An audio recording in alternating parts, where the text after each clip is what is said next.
I'm Vivek Garapalli, founder of Wormhole Capital, which is my family office. I'm Matt Engel. I'm the CEO and founder of Paradromics. I've been in healthcare for almost 20 years now, and just fascinated in terms of the investment side, investing in just phenomenal people like you, Matt, and companies like Paradromics. I think for me, it's a privilege to be involved in a company like that. I think I invested almost maybe 3.5 or 4 years ago. There's very, very few companies that are willing to take a 10, 20 year view on making a huge impact, which is really the space that you've picked.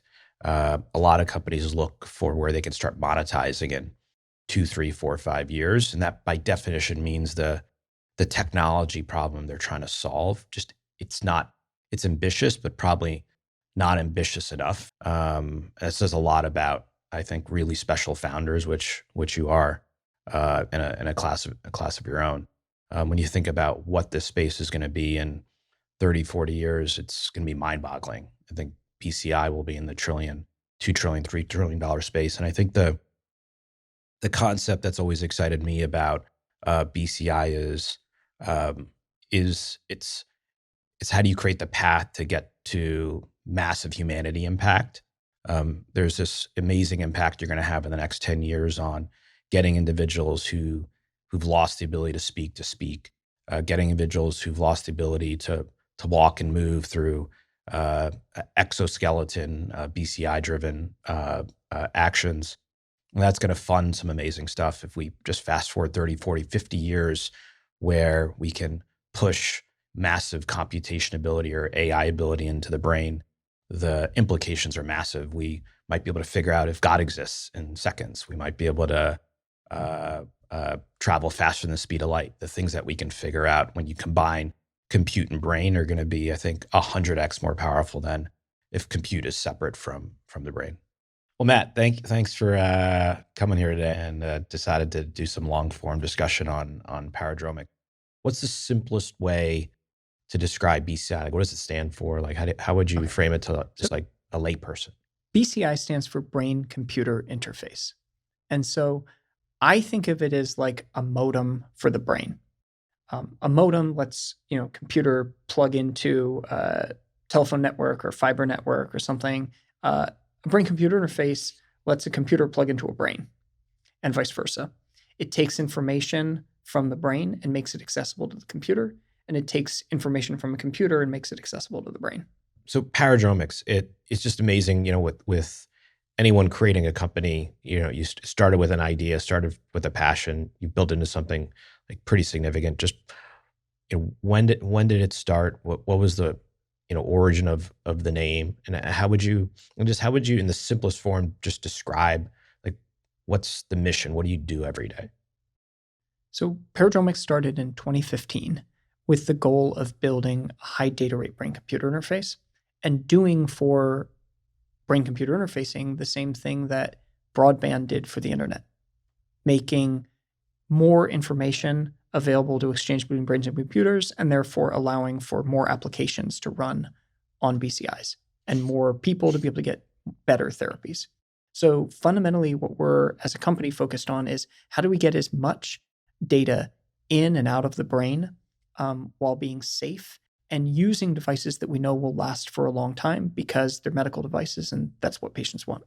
In terms of like broad descriptors, when we look at the space, it seems like there's really two kind of main categories of the types of BCI companies. How would you describe the category you're in versus the other category? And what are the companies in each? Yeah.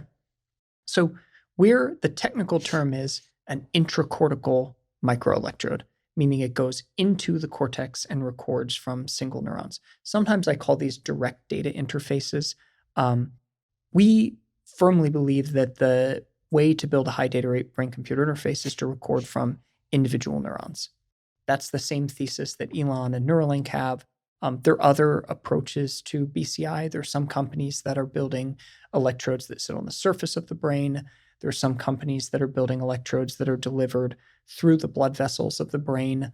But if you're not within 1/10 of a millimeter from the neurons that you're recording from, you can't record the individual neurons. And that's important because individual neurons, the more you record from, the more data you have. The more you stimulate, the more data you have.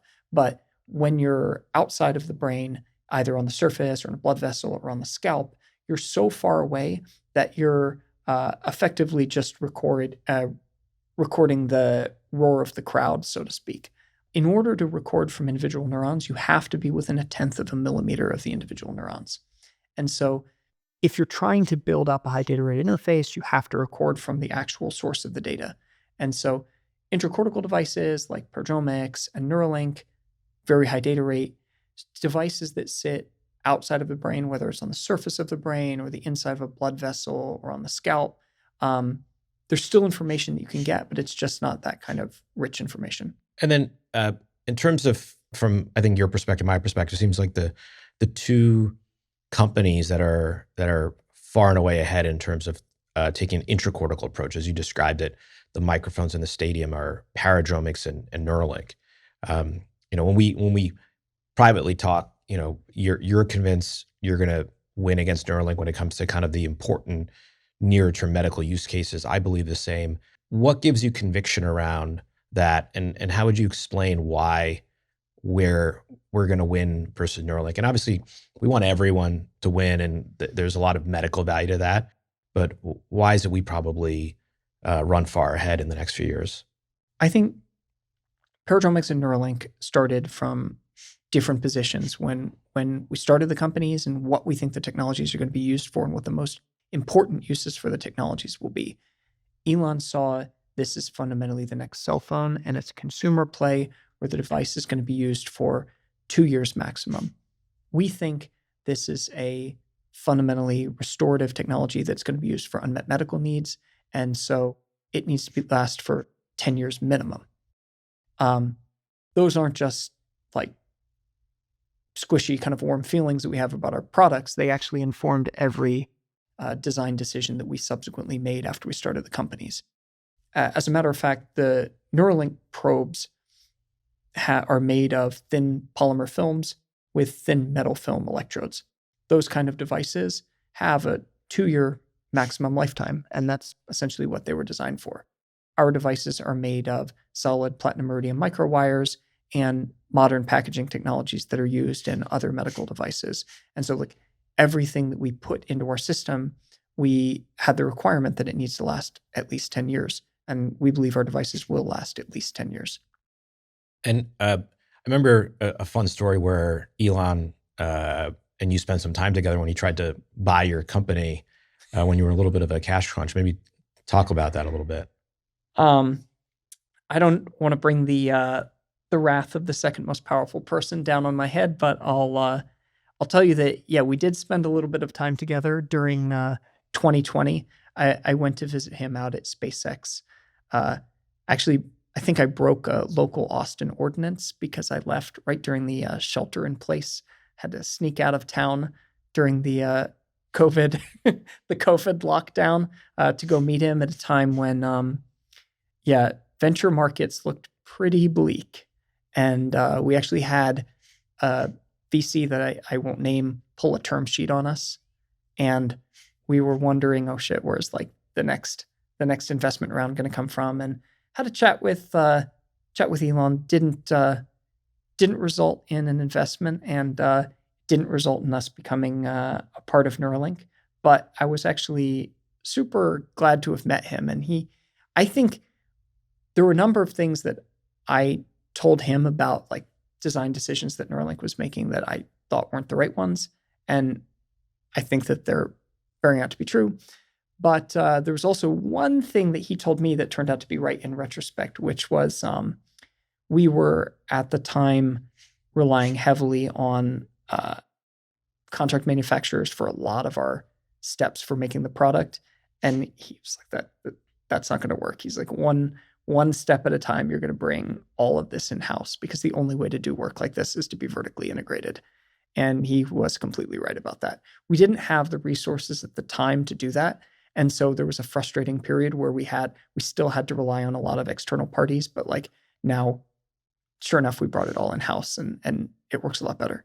So just just a little bit of the genesis of this. What were the things that interested you? Just like when you think about your oldest memory of things that captivated your mind, like what comes to mind? It's interesting because a lot of my colleagues are in BCI because they watched Star Wars and saw the Luke Skywalker hand and they said, that's what I want to do. Or they started out and they knew really early on in their science careers, I want to do BCI. I actually came into it from a different angle. I was doing my postdoc at Stanford and working on ways to record from a lot of neurons, because if you want to understand how the brain works, you have to be able to listen to a lot of neurons. Something that I think a lot of people don't appreciate is the brain is really slow. So computer chip is operating at gigahertz frequencies, 1 billion cycles per second. But a neuron in your brain operates at kilohertz frequencies, max. And so what that means is if you want to get a lot of data in and out of a network of neurons, you have to be able to talk to a lot of neurons simultaneously. And that's also how the brain does crazy cool computation, is because one neuron is connected to 10,000 other neurons. All the components are slow, but as a whole, working together massively in parallel, they can accomplish incredible things. And that means if you want to talk to a brain circuit, you have to talk to a lot of neurons. So I was at Stanford doing my postdoc and working on a project. How do you... Let's rewind further. So Yeah. like before you even knew what a neuron was, what were the things that if you look at kind of like a precursor interest that... Yeah. What kind of toys did you play with? Like, well, it's really interesting. I remember you and I were having a conversation almost a year ago where you said like, where do you come from? Tell me about your parents. I thought like, my parents, what do they have to do with it? My mom was a biologist. My dad was an engineer. And I was like, I'm actually a bioengineer. So I guess, in some sense, like going way, way back, I'm kind of the product of my environment. My story about how I got into science is that when I was in high school, I became obsessed with genetic engineering, form of bioengineering. And I must have asked my science teacher like 100 questions a day. And there was a girl in my class who had the opportunity to go work in a lab at the medical center near the high school. And she basically told the lab head, after having, talked for a while, like, yeah, this is fine, but like I have other summer job opportunities. And there's this kid in my class, Matt, who's just fucking obsessed with this stuff. And so you should really hire him. And so when I was 16, I ended up working in a molecular biology lab, and I just spent all of my time there.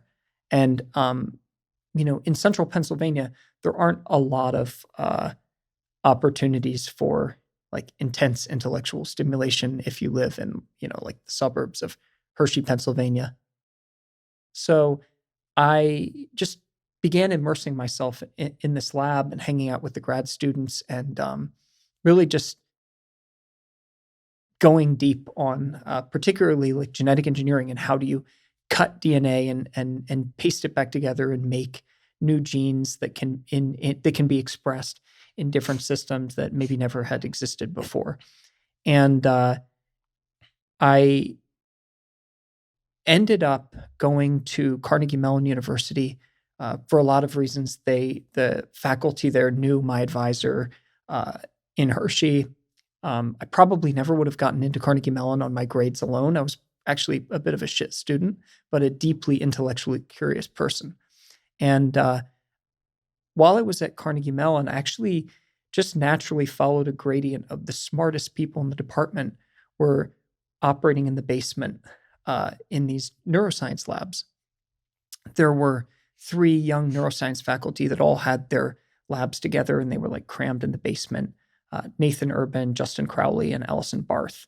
And all of the smartest students in the department were there because there was just there were so many exciting questions to ask.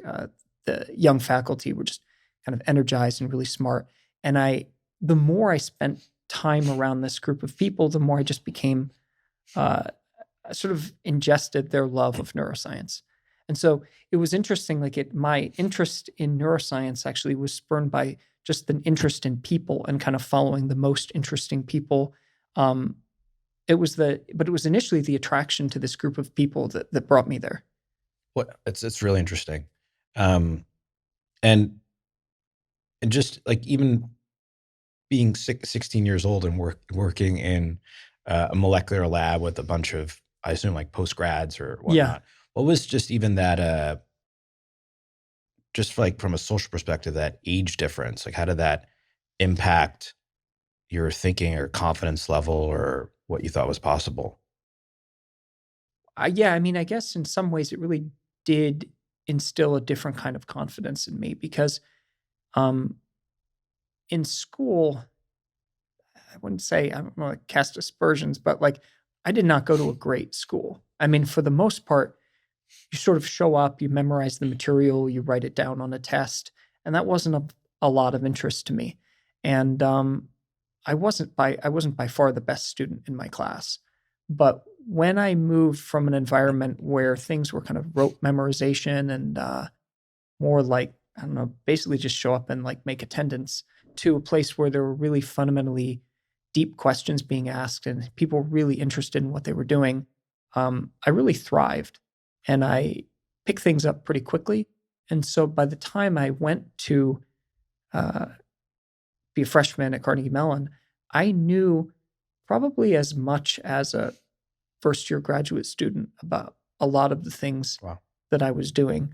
And just, yeah, realizing that you can move so quickly and kind of be at the front of knowledge, just reading and kind of ingesting and osmosing from other people, that was very exciting. And in terms of that's really interesting, just what you're describing in terms of the the people that you looked up to. It's almost like their passion of neuroscience almost ignited that passion for you.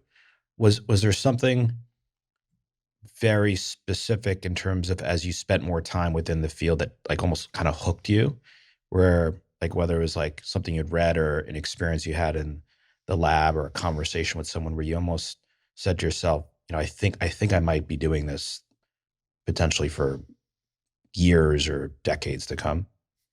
I think for me, there was a gradual realization. I My strengths aren't in the computational side. I think a lot of the most interesting neuroscience that's going on right now is computational in nature.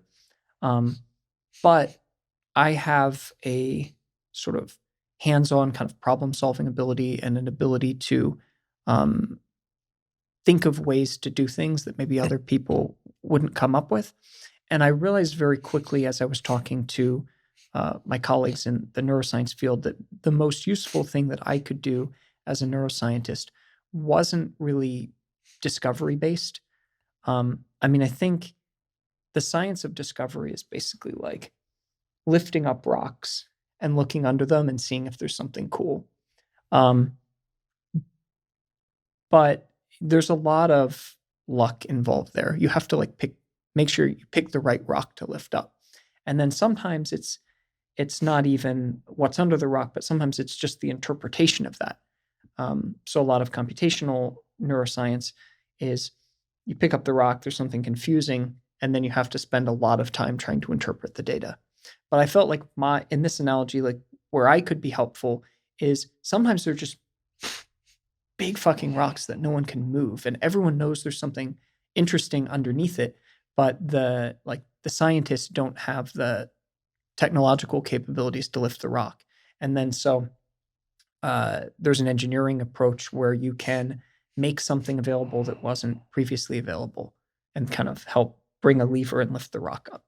And so I felt like, initially my kind of entry point for neuroscience was building very, very small electrodes that could be inserted into cells. So you could measure the electrical potential inside of a cell without washing out the contents, because the kinds of devices that were being used for single cell neuroscience at the time were, and to some extent still are, patch pipettes, which they're basically large soda straws that pull down to a micron in diameter, and you suck up a little bit of membrane into the tip of the straw, break open the cell, and then have electrical access to the inside of the cell. But you end up washing out the inside contents of the cell, and by the time you're done, you just have this little empty husk of a neuron with nothing in it. And so my project as a PhD student was to build an electrode that was so small that it could insert through a cell membrane and record electrical potentials without killing the cell or washing out its contents. But then when I came to Stanford, my interest started to shift to how do you build arrays of many, many electrodes so that you can record from many, many cells at the same time, for the reasons I described earlier, because many of the interesting open questions right now in neuroscience relate to how do large numbers of cells coordinate their activity to encode information. And in terms of your point on, you're saying you're not, computation is not your strong, so I'm sure you're still better than 99.99% of the population. On, one, even before you and I met, I remember there was this one passage in a Kurzweil book I had read that had at least kind of convinced me that there's at least a big opportunity in the BCI space, putting aside the, how long it would take. And I'm curious if this simplistic framework is accurate or not, but the way he described it is you've got kind of the neocortex of the brain where it's essentially, where essentially humans are just extremely strong at, quote unquote, like pattern recognition. Also kind of the downside is it leads to like confirmation bias and whatnot. We just have this like really well developed ability to, whether it's like EQ as an example of that or gut feelings or whatnot. And it described how, I think it's the prefrontal cortex, where kind of computational power lies, or kind of like the logic side. And he was describing it as extremely weak, relative to, a computer or a calculator even. Like, is that an accurate framing? It's interesting because even a lot of the things that people do that we would consider like very logical, we do by pattern recognition. So when you look at people who are excellent at chess, they generally know the move that they're going to make before, and then they rationalize it afterward. Like, they know what the right move is, and then they sort of back out the kind of rational arguments for making it. Is that similar to where if I'm thinking 4 + 4, I'm saying 8, but I'm not actually doing the computation? It's just understood to be 8. Yeah, I mean, I think there are a lot of things that we do that are by gut feel. I mean, for instance, there's this interesting, apparently young chicks, it's really hard to tell whether they're male or female just by flipping them over and looking at their genitals. This is great podcast material. And so sexing chickens is like a expertise. Because you don't want the male chicks, like, you basically like throw into a meat grinder and make chicken nuggets from them. You only really want the female chicks. And so there are people who are chicken sexers that sort chicks according to male and female. And you can't articulate to someone what is a male or what is a female, but after you've been like trained in chicken sexing, eventually you can tell. You just have like a gut feel. Interesting. And it's there are a lot of these like pattern recognition activities where, I mean, just from introspecting, and it's even hard to articulate how you know. So if we take just taking that framework where even basic math, we're using the pattern recognition part of our brain, not the computational part. And, even a basic calculator is, I just probably it's 100x, 1000x more powerful than the kind of logic part of our brain. We would be super shit at adding like 14-digit numbers, but you could use a 1980s calculator to do that. So take a stab at, whether, like, if we think from like it's not accidental. At least I don't think it's accidental. So we think about like from an evolutionary perspective or from God's perspective, what's the upsides where the human brain is extremely weak computationally, but is extremely strong from a pattern recognition perspective? Well, like, how does that make us recognition is safer? computation, but in terms of like, why can't we like divide a 15-digit number by like a 13-digit number? Yeah. I mean, how many how many situations were there when we were being selected for evolutionarily where you needed that kind of skill? But the ability to assess a scene visually and see a pattern and kind of match a pattern, it occurs everywhere. It's even the case that uh, I I had a year ago. I live in Austin, Texas, and there are tons of snakes in our neighborhood. And a year ago, I flipped over my son's toy car and found a snake coiled up under the car. And even before I had consciously processed what I was looking at, I had leapt back. And I got really interested and started going down a rabbit hole a little bit. And apparently, like across cultures, and even before we attach any kind of negative valence to snakes, What's valence? like before we see them as a negative thing, Okay. before anyone's trained or told it's bad, children don't see snakes as good or bad, but really early on, children can see the snake pattern like better than it can see other shapes or patterns in various visual scenes. Like encoded in our brain is a serpentine detector from probably like before we were even humans, back when snakes ate monkeys. We have like a built-in way of detecting the snake shape amidst like other signals. So yeah, that kind of stuff comes up all the time in evolution. And so it's not surprising that we have these really advanced visual cortices that have the ability to extract patterns quickly. Interesting. What would I mean? This is total speculation. What would be the downsides if tomorrow we'd be able to, as part of our brain, have the computational power of like a really fast computer? Yeah, I mean, in some sense, we do now because we have access to it. But what would it mean if we just intuitively knew math in that way? I mean, I guess if I try to like introspect a little bit, sometimes we kind of live in numerical ambiguity. And like I, for instance, when I go to a carnival, I see the carnival games and I just see like negative expected value, negative expected value, negative expected value. And I'm not a lot of fun to go to a carnival with. my kids tell me that. And so I could imagine there are probably situations where if you instantly assessed, probabilities more accurately, you'd probably suck a lot of fun out of the situation for your friends, but you probably also get, better expected values. So I don't know. You could just get really depressed. Yeah, you might. Yeah, no one would ever start a BCI company if they were really good at assessing these kinds of probabilities.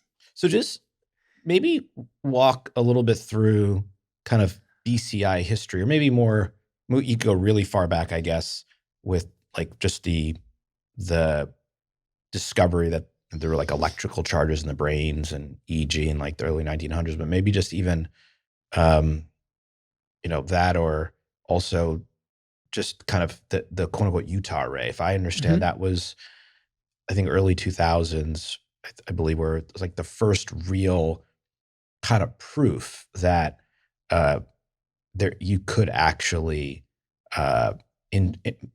essentially have the brain be instructed via an outside device. Yeah, I think that the Utah array, there have been, over the last 60 years, a lot of kind of one-off examples of neurosurgeons putting in electrodes into different areas and seeing brain responses in response to different stimuli, or stimulating the brain and getting people to perceive something or move their body. But I agree with you that the Utah array, which is basically a bed of 100 silicon microneedles. Was it related to like a university in Utah? It was developed at the University of Utah, yeah. Okay. And it was actually, the hardware was developed in 1989. Oh, wow. Which is really interesting. It wasn't used in humans until the mid-2000s in clinical trials, but one of the things I tell people who are looking to get excited about BCI is that even today, the most impressive BCI trials that have been done with this Utah ray that was made in 1989. And so in some sense, like, BCI technology has been arrested since 1989. And so now think about what you used like your dial-up modem for in the late 80s, early 90s. And then as modems like kept advancing on a exponential over the next decades, like what you use your like home internet for now. Yeah. And now consider that BCI is still like stuck in the late 80s, and everything exciting that's been eked out of BCI since then has been basically due to the heroic efforts of researchers and cool machine learning tricks. What was the 1989 kind of breakthrough? I think it was really just the idea of using microfabrication technologies to create a reproducible array of 100 little microelectrodes that could be accessed electrically. And is the way that we should think about that is essentially when you say like electrode, almost like a pin kind of needle? Yeah, or? it's basically a silicon needle, like the same material that a chip is made of, and it's 100 microns at the base, which is 1/10 of a millimeter, and then it gets really small down to, let's say, like 10 microns at the tip. And then so it looks a little bit like a bed of nails, and it sits on top of the surface of the brain, and then it reaches down about 1.5 millimeters into the brain tissue and records from individual neurons. And so the first applications of this allowed people to control robotic hands, control a cursor on the screen. Now there's recently been a really exciting breakthrough at UC Davis, where there is a patient who lost the ability to speak and tries to speak, and the brain implant is able to tell what he's trying to say and turn it into text at 30 to 60 words per minute. And then what was the impetus for that? Was it so in 1989? Was that actually University of Utah as well? Yeah. So what was the researchers' impetus in terms of that? Was it a stab in the dark? Did they actually have very high conviction? They knew the right area of the brain, for example, to put that initial array of. We've known for a long time that there are sensory areas that encode information like visual and auditory, and there are motor areas that essentially tell the body what to do. And so from recording and stimulation experiments in animals and humans, everyone knew that putting a device into motor cortex would allow you to read out intended motor movement.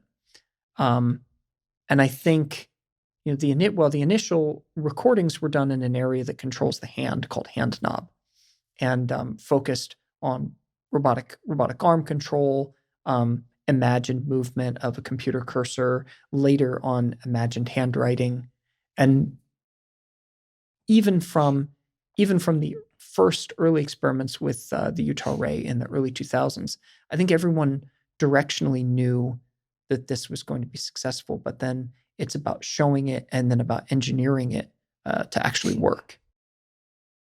And just in terms of like progress, and just if we even just take paradromics, and we'll obviously spend some time talking about paradromics specifically, but how thick was that initial microde is what? The microelectrodes were 100 microns at the base. Okay, in terms of width or thickness. In width, yeah, okay. The thickness of it, which in retrospect was a little bit bigger than you would want. The brain is full of blood vessels. That's how neurons are very hungry cells, and so they need a lot of nutrients. They need oxygen. They need sugar, and the brain is packed full of little vessels, blood vessels that feed the neurons. And there's a mesh size to that microvasculature that feeds all of the brain. And you can imagine the vessels in the brain look a bit like a woven blanket, where the gaps between the vessels are, let's say, on the order of 50 microns in diameter. So if you have something that's less than 50 microns diameter, it's like taking your fingers and pushing them through a loosely woven blanket. You can do it without breaking any of the strands. But 100 microns is just a little bit too big, and it tends to break the vessels and cause bleeding. And then that results in the immune cells of the body coming in and like, hey, what the hell's going on here? And then just sticking to anything nearby. And the immune cells, their job is to clear material. And so they hasten the degradation of the electrodes by sticking onto them and then basically secreting what are called reactive oxygen species. That's like hydrogen peroxide that can break down the insulation and break down electrodes.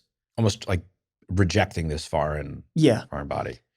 Yeah, exactly. And then the signals, like how should we, or what's the easiest way to describe the signals? Is it like a true kind of electrical charge? Is it like a kind of a waveform? Yeah. How should we think about it? You can think of every neuron in the brain as like a very small electrical eel.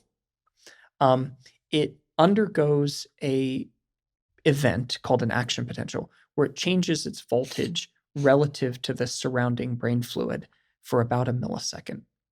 And there's a quick spike in its voltage and then a return to baseline. And so if you are in the vicinity of the neuron, just like if you're nearby an electric eel, you can get shocked. If you're in the vicinity of a neuron, you can see that it's fired an action potential because the electric field surrounding the neuron changes. But also, like an electric eel, if an electric eel is shocking something in the Amazon River and you are on vacation in Florida, like you're safe. There's a distance effect. And so practically, if you're more than 1/10 of a millimeter away from a neuron, you won't be able to see the change in its electric field compared to all of its neighbors. So like the distance you have to be from a neuron to record its individual signal is about 1/10 of a millimeter. Got it. And is it as simple as positive, negative charges? Should we think of it as like zeros and ones from a coding perspective? Yeah. On the outside, it's just salt water. It's just sodiums and potassiums and chlorides moving around. From a coding perspective, yeah, you can think of it as a 0 or a 1. A neuron is either firing an action potential or not firing an action potential. And tell me if I was just reading kind of like some sort of weird misinformation post somewhere, but there's, I'm sure you're fascinated as well by this. Quantum entanglement is such like it's the most undiscussed thing for something so game changing where, something can be in two states at once. So, where it could be a 0 and a 1 or a positive and a negative charge. Is that taking place in the brain at all? I mean, the brain is made of matter, and matter is governed by the laws of quantum mechanics. But there haven't been, to my knowledge, there haven't been any findings that would show that like quantum mechanical principles are like relevant in neural computation. I think that you can basically look at the brain using classical physics and have a really good description of what it's doing. There are a lot of people who have wanted to find some reason for like quantum entanglement or quantum uncertainty in the brain because they think like, well, maybe that's where consciousness is hiding. Mm-hmm. But everywhere where someone's looked, it has not been the case. So we need more computational power to maybe figure that. Maybe. So if we take like 1989 and then you starting the company in 2016, was there something that happened where you thought building a BCI company was possible and that's why you started it? Or you just got so fascinated with the space, it wasn't relevant to you whether you thought it was possible or not, you're just going to do it? I think there have been a convergence of things that have made it possible now that maybe didn't exist in 1989. So in 1989, the data that people are collecting today in BCI experiments would have been very difficult to analyze. In 1989, the system still would have been like computation limited, practically. Now we're in a situation where it's not computation limited, it's not model limited, it's just data limited.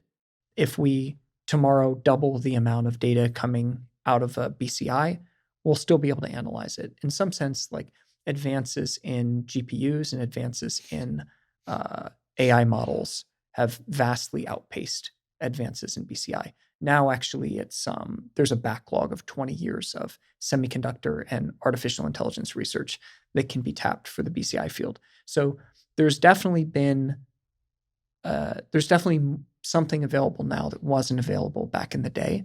But to be honest, I think if Elon had wanted to spend his fortune building a high data rate BCI in 2010, the field didn't have to wait until 2015 when Paradromics was started, or 2016 when Neuralink was started. I think that to some extent, someone just had to do it. Someone just had to commit to it, and then obviously put the capital behind it. Maybe talk through what was the switch that went off where you said, I'm going to build a company in this space. If we didn't do it, it felt like no one would do it. So you felt it had to be done. Yeah. And why? Well, we were in contact with a lot of the labs that were doing BCI research at the time, and we knew that those paradigms were data limited. The only thing preventing patients from having more useful systems, doing more things, was that they were essentially like transmitting data through this tiny little soda straw. And there was no engineering reason why it couldn't be 10 or 100x better. There were also a lot of frustrating limitations of the technology at the time. It involved wires coming through the scalp, the sort of like big things bolted to the skull that looked like 1990s security cameras. And it just felt like a crime that people who are paralyzed, who could really be benefiting from BCI technology as it existed, spread out across different labs at the time, were stuck with kind of shitty solutions. And how did you land on the first use case? And just just to narrate, I mean, the first use case, I mean, when we first chatted, and remains incredibly inspiring, where where it's focused, I mean, on quadriplegics or ALS. And for me, I had someone close to me pass away due to ALS, and just the ability to take someone who can't speak or communicate verbally with their family and to be able to get those signals out in a way where it brings that back is pretty amazing. I mean, how did you land on that? We're not sort of in contrast to Neuralink, right? Like we are somewhat resource limited. And so we don't have the ability to fund, a product that will only be possible like from a technical or from a market perspective 20 years from now. Like we need to have the first product that we put into the market be immediately successful and generate enough revenue so that we can build a second product. And so what we saw, was a requirement for market one to work. First, people had to want it. There have been a lot of neuro devices that were fundamentally just overgrown science projects. Like I think the history of visual prostheses is that way. What's a visual prosthesis? A device that restores vision. Okay. There have been a lot of kind of gee whiz experiments with stimulating the retina or stimulating the brain to create vision, but with 100 pixels of vision or less, those experiments really didn't restore vision, and so there weren't a ton of people lining up to get them. But speech, on the other hand, is something that once you lose the ability to communicate, the change in quality of life is massive. And we know that BCIs are already at a level today where they can restore speech. They can allow people to communicate at 30 to 60 words per minute. And so it's like the combination of being unmet as a medical need today. If you lose your ability to speak due to paralysis, there's not a pill you can take. There's not a technology you can get. Your best hope is to use your eyes to try to spell out messages. And knowing that BCIs, even of the type that are being used, even using the 1989 hardware, can do 30 to 60 words per minute communication. That's just this big quality of life difference that aligns, patients. If you've lost your ability to speak, you're ready to get a brain implant. It's an easy decision. Neurosurgeons feel very comfortable implanting for that kind of quality of life change. And we also expect that payers, especially CMS, would be willing to pay a reasonable device cost for a device like this. And so, it makes it a really obvious and low risk market. And remind me what you're shooting for in terms of words per minute. I want to say it's like over 100. Well, there's a patient at UC Davis right now speaking at 30 to 60 words per minute with effectively 200 electrodes of the older type that I just described. How many words per minute are we right now? Well, we're going to be, our device will have, in terms of like just even, our conversation. Oh, we're talking about maybe 150 to 200 words per minute Okay. as we speed up and slow down. Yeah. But I think the Paradromics device will be, patient number 1 will get 1 cortical module, which will be twice as many electrodes as were used in the UC Davis experiment. The system can go up to 4 cortical modules. So that would be 8 times as much data as the UC Davis experiment. So I think, patient number 1, conservatively, if we're also using better machine learning models, 80 to 100 words per minute doesn't sound crazy. And by the time we're using all 4 cortical modules, I don't think it's too ambitious to think that we could get near native speech. Just even in the first kind of human trial. Even in the first early feasibility study. Yeah. As we move from implanting 1 cortical module to implanting 4. And then going back to the day or night, maybe staying up all night, whenever it was, deciding to start a company, what was the first thing you did after that? So you made the decision to build a company. I think I made a few phone calls to people who had either started companies or were like adjacent to the entrepreneurial ecosystem. And I found my way to a guy named Adam Kablanian, who was sort of serial entrepreneur in the Valley, had done a lot of semiconductor stuff. And he really helped us get off the ground. He sort of pulled together some angels that he invests with, came on initially as our chairman of the board, helped us raise some capital. And then I think we raised maybe like $1 million or $2 million worth of capital at that time, and then applied for some NIH funding, got the NIH funding, ended up getting a really big DARPA contract, $14 million contract, which, as you can imagine, when you're like 8 dudes working out of a garage, a $14 million DARPA contract is pretty helpful. And I remember when you were describing to me the DARPA contract, it was, my only experience with DARPA funding is just the stories you've told me about it. So it's not like a traditional venture funding where they give you capital and hope you build something big. They also sometimes give you like a very concrete ask. And so you almost you need the money, but you have to kind of do this. It's a delicate dance to take money from DARPA. And just a little context of DARPA, it's essentially kind of the government's like long range, but under the defense budget, it's essentially. The Defense Advanced Research Projects Agency. And so it's like the brain of the DoD. And they give grants just like the National Institute of Health or the National Science Foundation gives grants. But they're more flexible, I would say, in nature for like how they go out and find things. For instance, we were like 8 people who had never started a company, like working effectively out of a garage, and we proposed to build a high data rate brain computer interface. And was it actually a garage? We started in my garage. Nice. And I think by the time that we got the DARPA contract, we were working in the East San Jose and like the warehouse district next to Costco. Our neighbors were a medical marijuana dispensary and a daycare and a organic cracker shop. Got it. Are you the only, maybe you and Costco are still the only ones going in that? Yeah, I think maybe the daycare might still maybe the daycare's still there. But it was kind of inauspicious at the time. But they took a bet on us because they looked at some of the data that we had collected from the lab. They talked to some of our collaborators that we were working with and realized like, wow, this has a really good shot of working. But the one thing about DARPA is they are they don't just give, the NIH generally just gives people money in kind of a lump sum and then says like, good luck to you, like report back at the end and make sure you didn't commit fraud.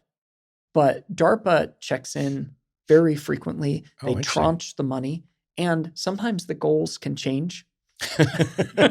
and they're very much in the tranche process. Yes. They're very much driven by demos. Okay. Especially the group that we were working with at the time we were working with them. They really wanted to produce like gee whiz demos, they could send up the chain or like send to Congress to get more money. And so there's a delicate balance between, on one hand, we're a company, we want to make a product, we're trying to use this funding to bootstrap ourselves to get us the runway to get the next venture round so we can make the product. On the other hand, our handlers at DARPA are trying to produce cool demos for, their people and need us to kind of go off the path sometimes to sort of do a thing.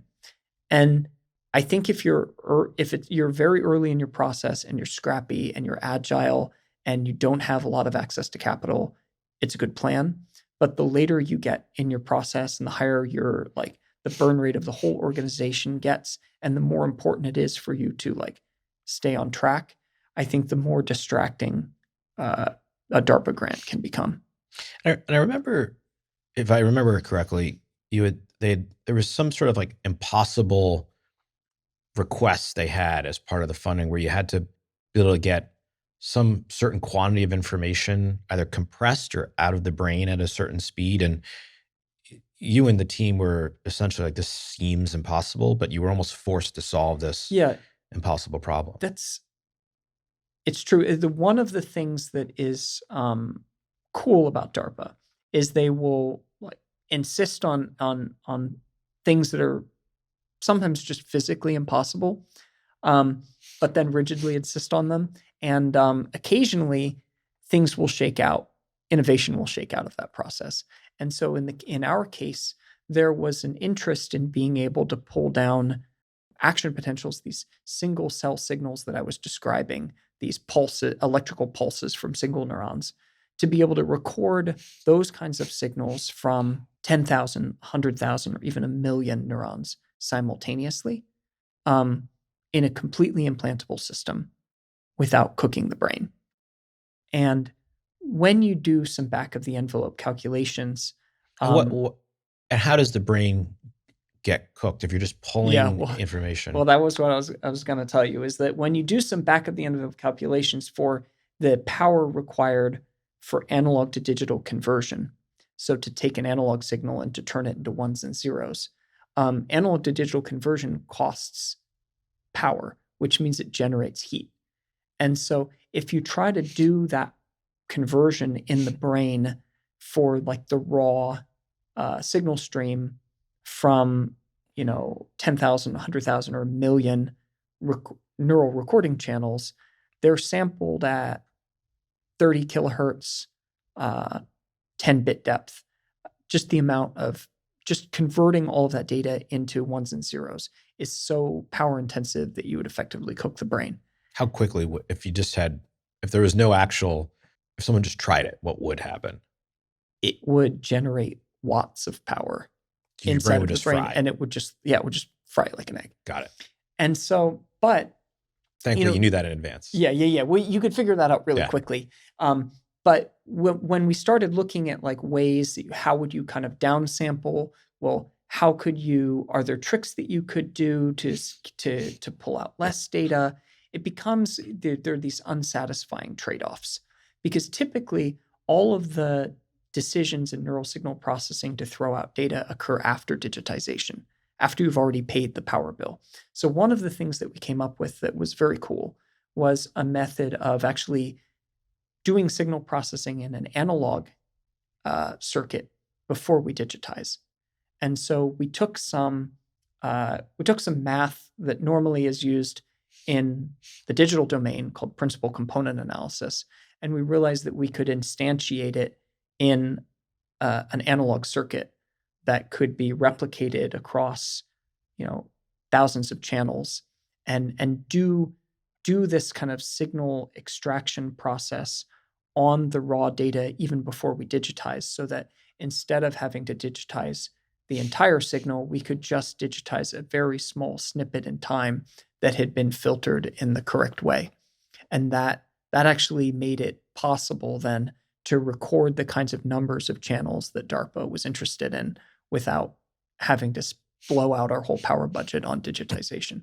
Interesting. So it's so essentially you're staying within the framework of the way the brain operates. Staying analog. Yeah. And just talk a little bit about, just like on a practical level, the difference between analog versus digital. Because how should we think about that? So a digital signal is sort of ones and zeros, and then to pass more just let's say to increase the data rate of a digital signal like that, you're actually just running it faster, more 1-0 transitions per unit time. But an analog signal is like, let's say, radio, where you have it's a wave that can take a lot of different values, and then so you're encoding information both in terms of like how quickly you're sampling the wave, but also the exact value of it, which can be continuous over time. And so when you're trying to record these what are called extracellular action potential waveforms, which means the electrical signal of the neuron that you're recording from when you're recording from it, like somewhere nearby, you need to, in order to be able to resolve one neuron from another neuron, you need to be able to sample that waveform at like many, many times per second. So depending on how accurately you're trying to do it, maybe like a few thousand times per second, or if you want to be very accurate, like 10 or 20,000 times per second. And that's in order to get the shape of the spike that the neuron is producing that can be recorded from outside of the neuron. And so if you're trying to sample something at, thousands of times per second, and you want to be able to resolve, multiple amplitudes, then you're just end up storing a lot of data just to identify whether an action potential has occurred. But actually, all you really need to know, if you have an electrode surrounded by a few cells, is, has a spike occurred? And if so, which of the 1 to 4 cells made it? And so you can see it starts to get very, very compressible. It's also the case that, since I was telling you that an action potential only lasts for a millisecond, and neurons don't fire that fast, most of neuron encoding is dead time.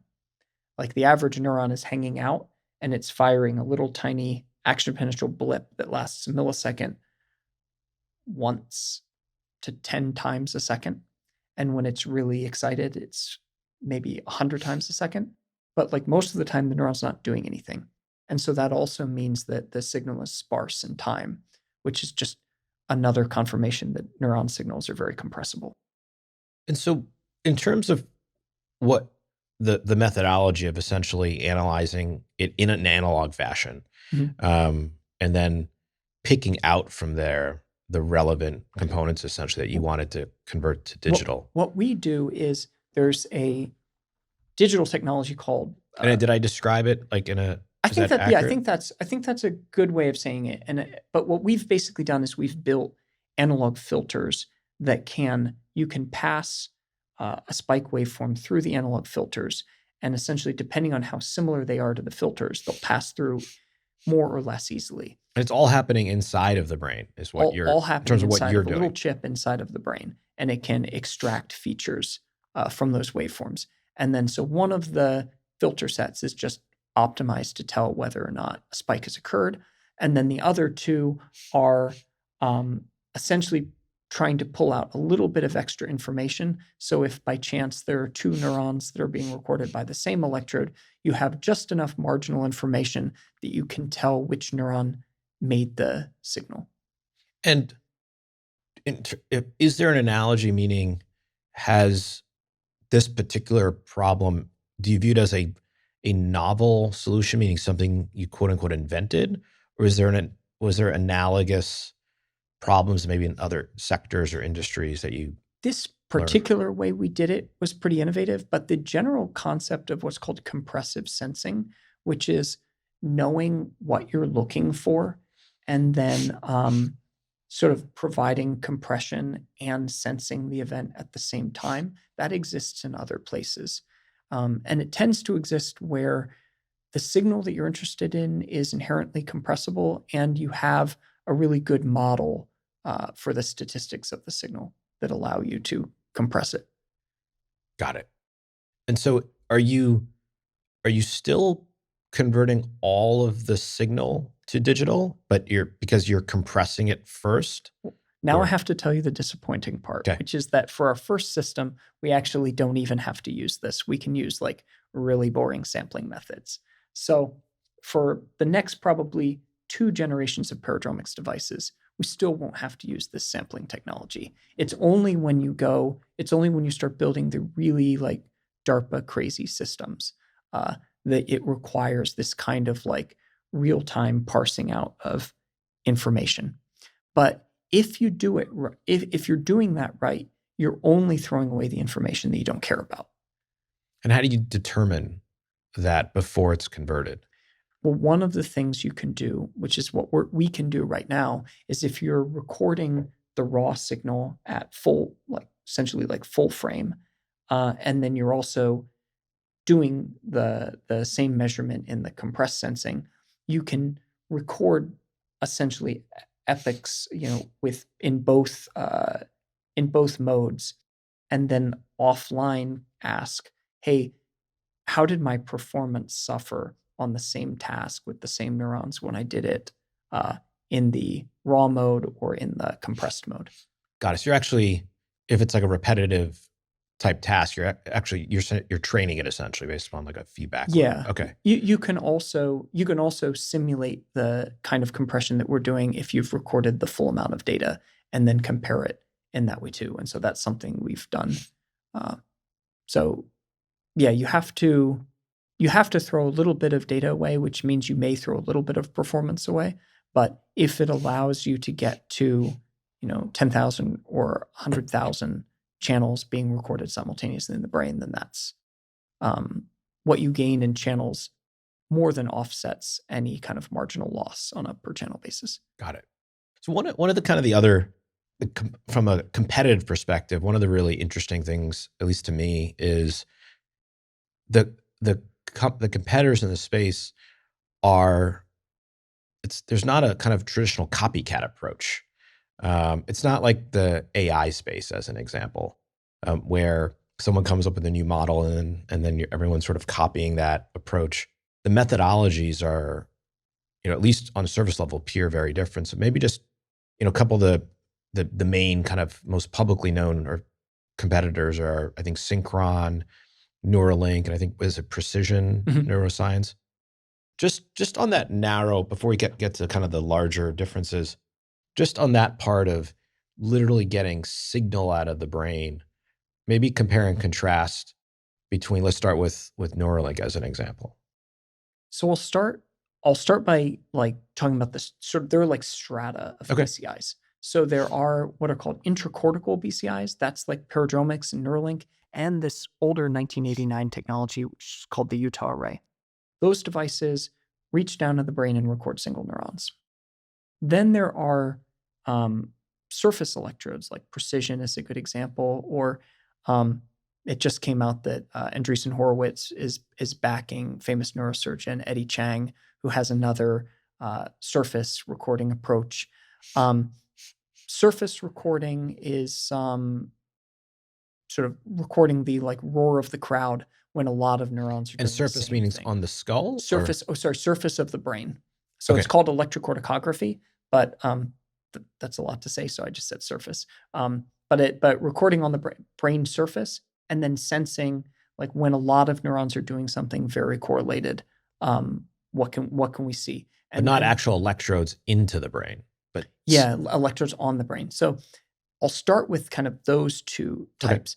Okay. The best way to think about that in a sort of physical analogy is that intracortical devices, you can think of them as microphones that you're dropping into a stadium. If you drop one microphone into a stadium, you're going to hear the voices of whatever people are sitting on the bleachers around that microphone. If you take the same microphone and you put it in the parking lot outside of the stadium, you will still be able to hear whenever the crowd gets up and does something all at the same time, and the sound is very correlated, like they're cheering, you'll know it. You'll hear the sort of like volume envelope get louder, but you won't be able to hear individual voices in the stands. Now, what's interesting about this is that when you start adding more microphones, if you're inside the stands and you start dropping in more microphones, each microphone will hear a new conversation. But if you're in the parking lot and you start adding more microphones, the microphones are all fundamentally recording the same thing. They're recording the same roar of the crowd. And so you see exactly the same thing in neural recording. When you put intracortical electrodes into the brain to record from single neurons, every neuron is more or less doing its own thing. The correlations between neurons is really low. And so every time you put a new intracortical electrode into the brain, you're getting proportionally more data.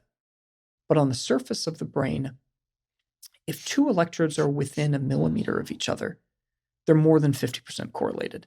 And as they get to be within, let's say, 1/10 of a millimeter of each other, they're more than 90% correlated, which means that putting more electrodes on the surface of the brain is quickly diminishing marginal returns, versus putting more electrodes into the brain, you just get more data. And which are the companies that are on, or we'll call it the microphones outside the stadium?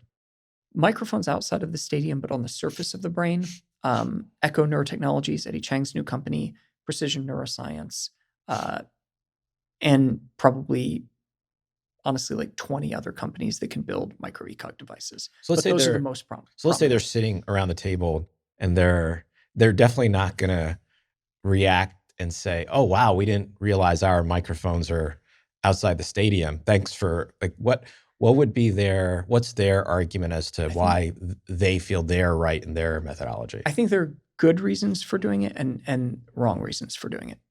I'll start with the positive. I'll start with the good reasons for building an ECoG device instead of a penetrating microelectrode array, is that an ECoG device can be put on the brain and removed much more easily. So, for instance, ECoG is used for diagnostic purposes for epilepsy monitoring. If you have epilepsy and doctors are trying to decide whether they want to cut out a part of your brain, often they'll do a first procedure where they put an ECoG grid on the surface of the brain, and then they try to localize where a seizure is coming from. And then if they identify the site, then you're a candidate for surgery, and when they come back next, they'll cut that piece of brain out.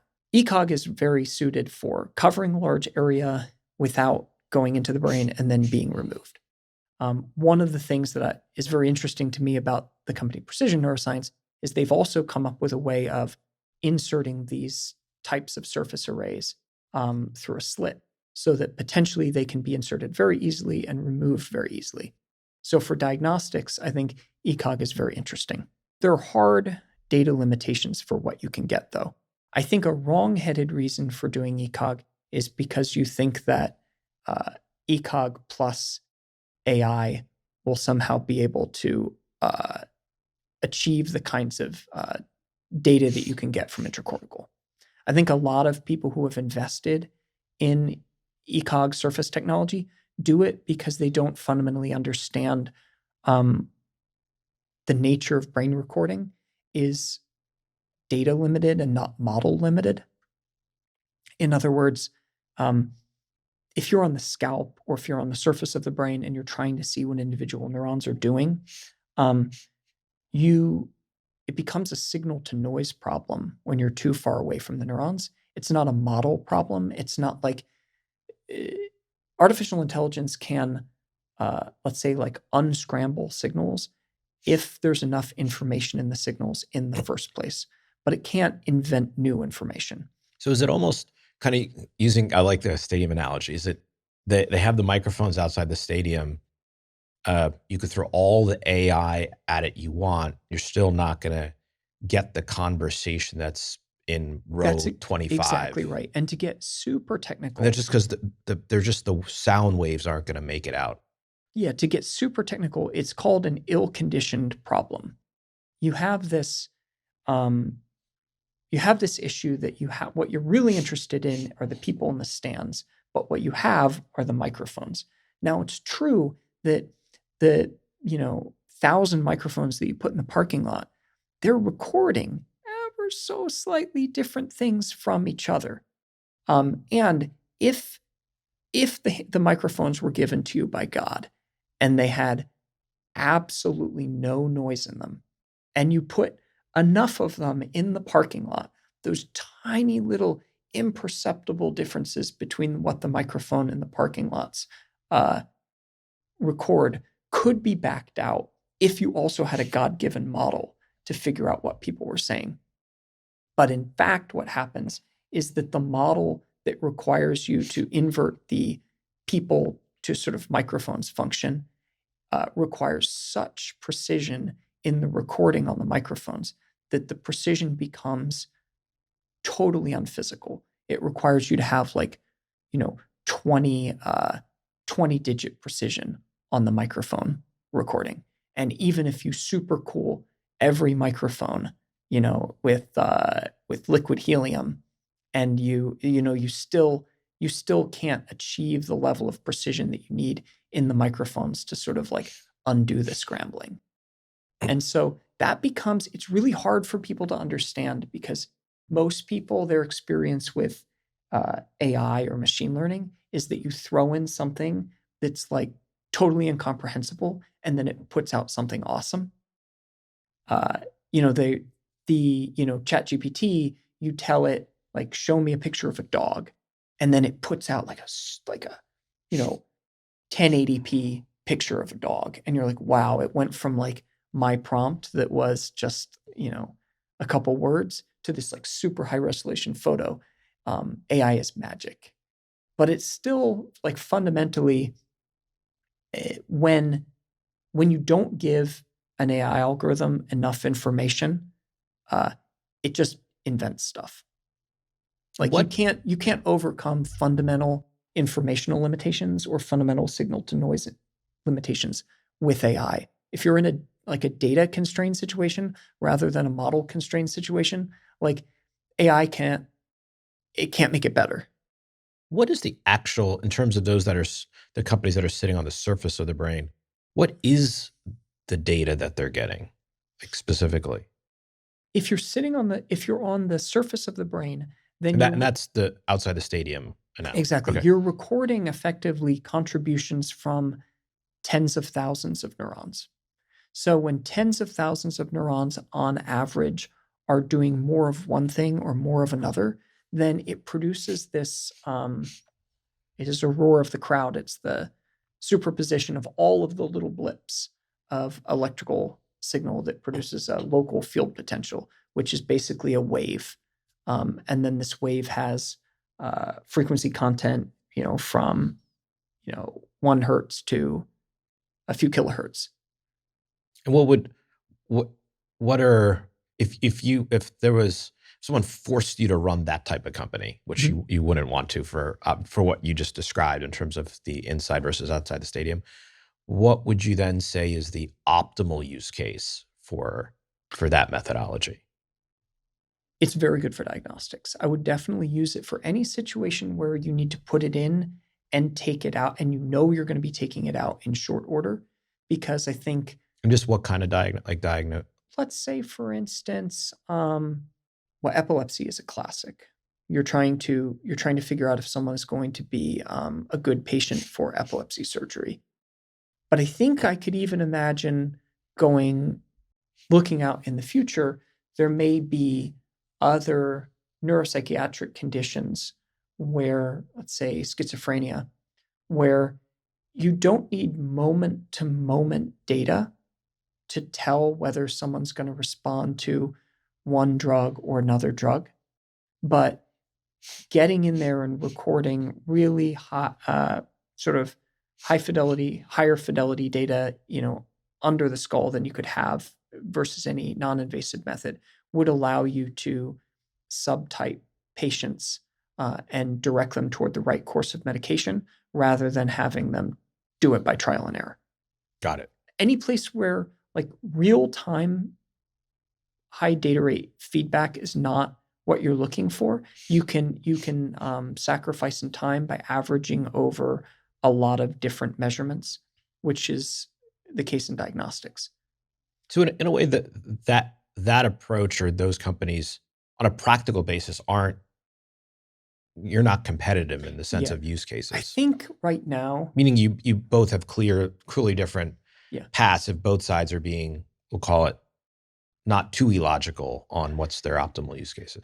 I think right now all of the companies in the BCI space are kind of posturing that they're going to do all of the things. It's just the nature of early stage platform startups. Everyone's going to do everything. Everyone's platform can do everything.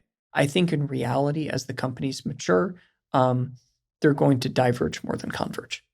Got it. So who are the competitors? Is it just Neuralink that's taking am I saying intracortical? Yeah, there are 3 companies right now that are building intracortical probes. There's Blackrock Neurotech. That's a company that inherited the IP from another company that commercialized the 1989 technology. They're selling research tools to research groups that are producing incredible clinical trial results, but the systems have these like we can get a picture of it, I'm sure, but these like 1990s security camera type devices bolted into the skull, which are like create permanent wounds that have to be kept clean, and it's not really a suitable medical device. And also they have some data rate limitations just due to the fact that they don't have as many channels as a Paradromics or a Neuralink device. So they were kind of the BCI OGs, but probably not going to produce therapeutic medical devices that are used in market in the future. And then that leaves Paradromics and Neuralink, both, I would say, technologically very sophisticated companies, but going about things slightly different ways. So I think we've got a good, at least I think I now have like a good layperson's understanding of how you're getting data out and the right data quickly out of the brain. So essentially, you're analyzing the analog signals quickly and determining what's needed. Maybe some training is needed to determine that once you've got the use case defined, but then it's happening. Yeah, because there's only so many words that come out of the brain. Or the most important thing is you want to know what neurons are firing at what times. And generally speaking, the approach I think both Paradromics and Neuralink are taking is just then send the raw record of what neurons are active out of the body to be processed offline. Because once you're outside of the body, you have effectively an unlimited energy budget, and you have a much more limited space budget to do computation. But the most important thing a BCI does is it takes that record of which neurons are active out of the brain as soon as possible with as minimal latency possible.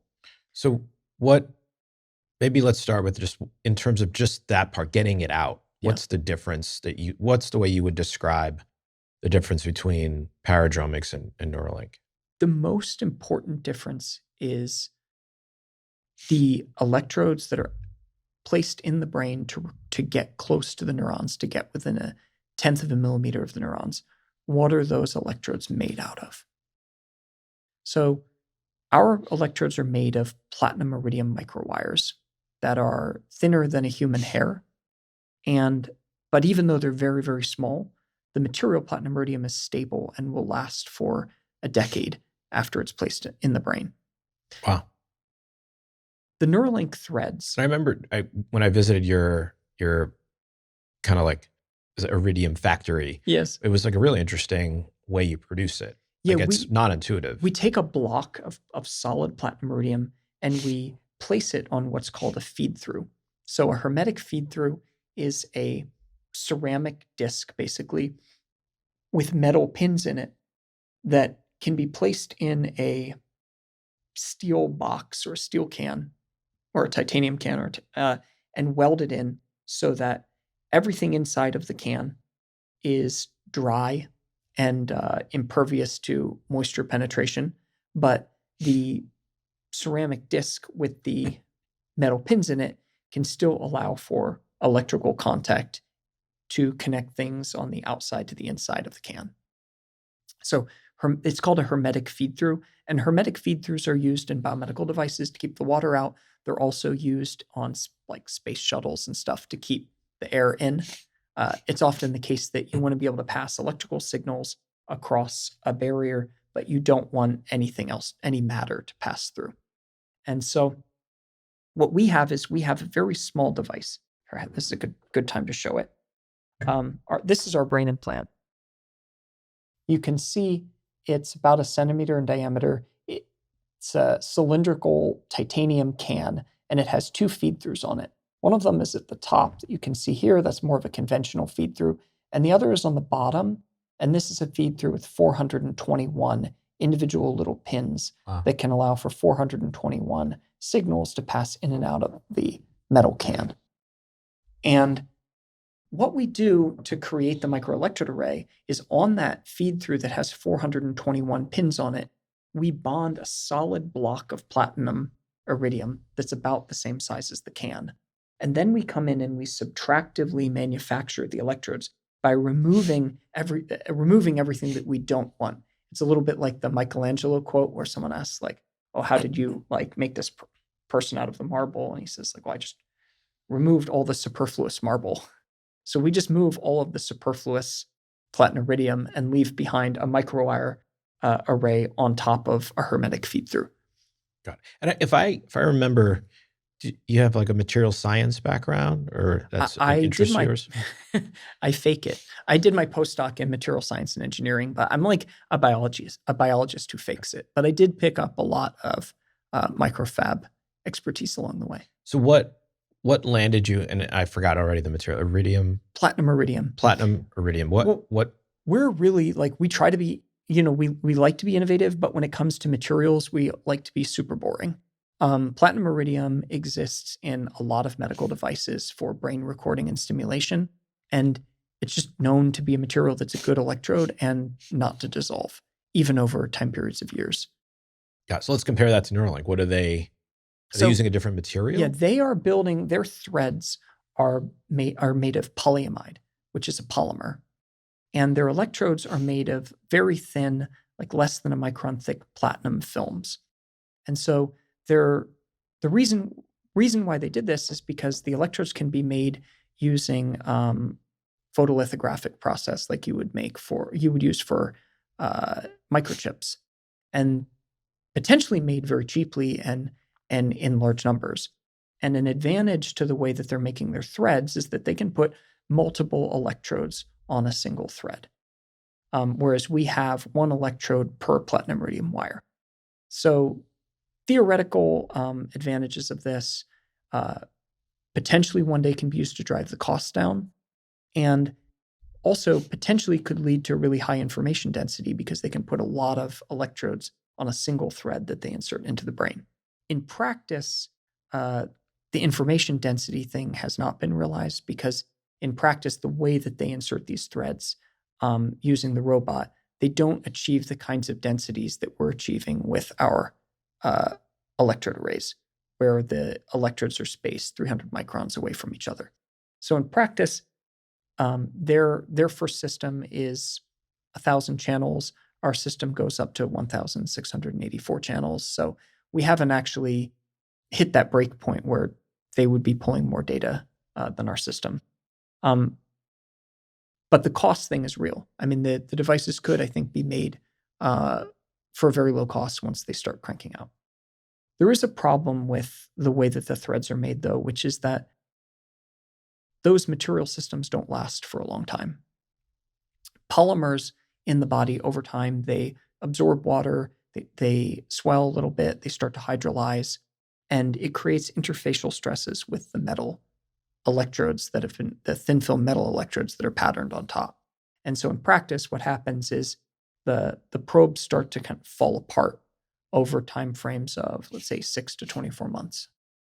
So the devices that they're using are very similar to devices that were used in Berkeley before that. And those devices are stable for 6 months, but I've never heard anyone suggest that those kinds of devices can be stable for 2 years. And why do you think they went that route in terms of polymer?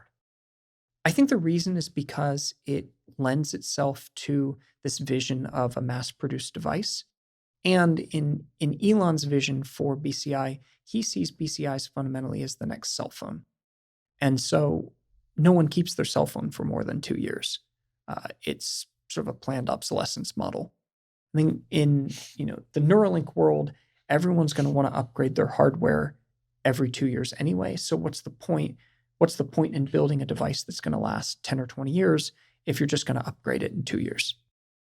And just maybe walk me through again in terms of the compare contrast where theoretically they could have more information density, you think, the paradromics, and is there theoretical value to that?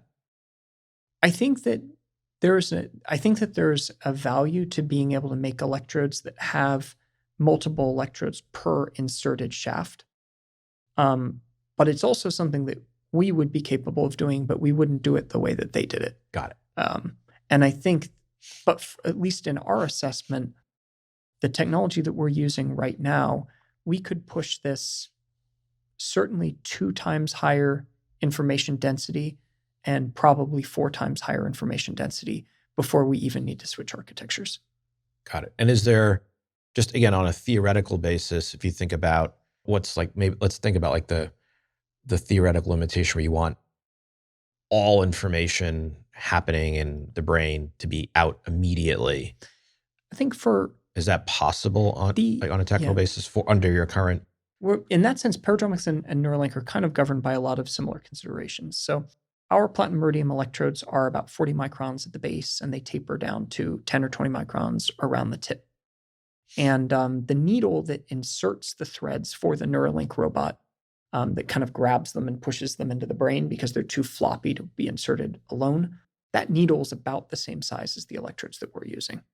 Now, what we know is that around, let's say, 150 microns between electrodes, the electrodes are starting to be too close together, and it stresses the tissue a little bit. So you really don't want to insert things of this size any more densely than 150 micron spacing. And so after you get to the point where you're putting the electrodes in at really, really high density, then the only way to get more information out per unit area is to start patterning electrodes at different depths. Practically, I don't know. We can see that there are electrodes that really high density electrodes that are used in research right now called neuropixels that are like the same length, let's say roughly as our probe, but have lots and lots of pixels along the length of it. They're not suitable for long-term implantation, but we can learn a lot from them. And I think from those devices, you would probably conclude that it doesn't make that much sense to try to push for more than 50 electrode sites per implanted electrode. At a certain point, you're just needlessly oversampling and complicating the engineering. And so, from my perspective, this device could go up to 4 times higher data rate per unit area without any major architecture change. And then another, let's say, 10 to 50 times by starting to use the Z dimension. But you don't get as much information as you start sampling in the depth dimension as you do in the XY dimension. Got it. So and then after that, you need to move on to probably an optical based technology where you're genetically engineering the neurons and then reading them out optically and stimulating them optically.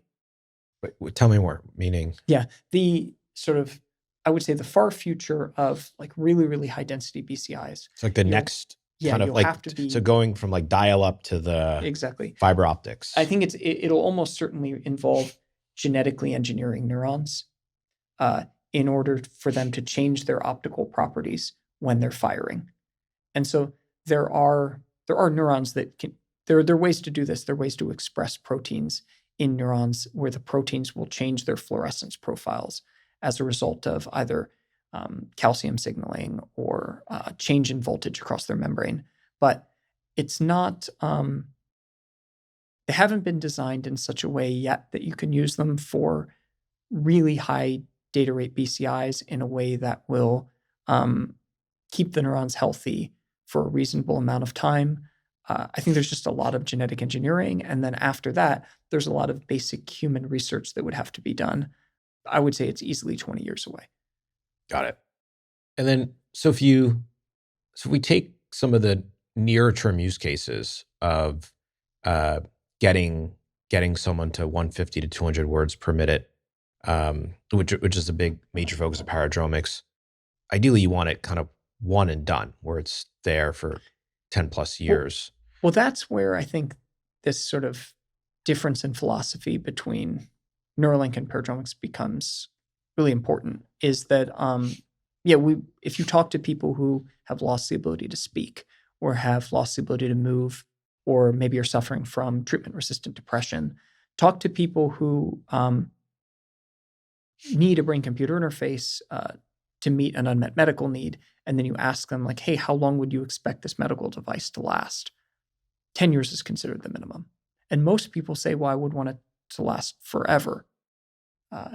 Because people who get sick, they're not like, there's nothing like correlated to their risk-taking behavior, right? Like, people get sick are just like everybody else. And like most people don't want to undergo brain surgery. And most sick people don't want to undergo brain surgery. The difference is that if it's going to help them, they're willing to do it, but they don't want to do it once every 2 years.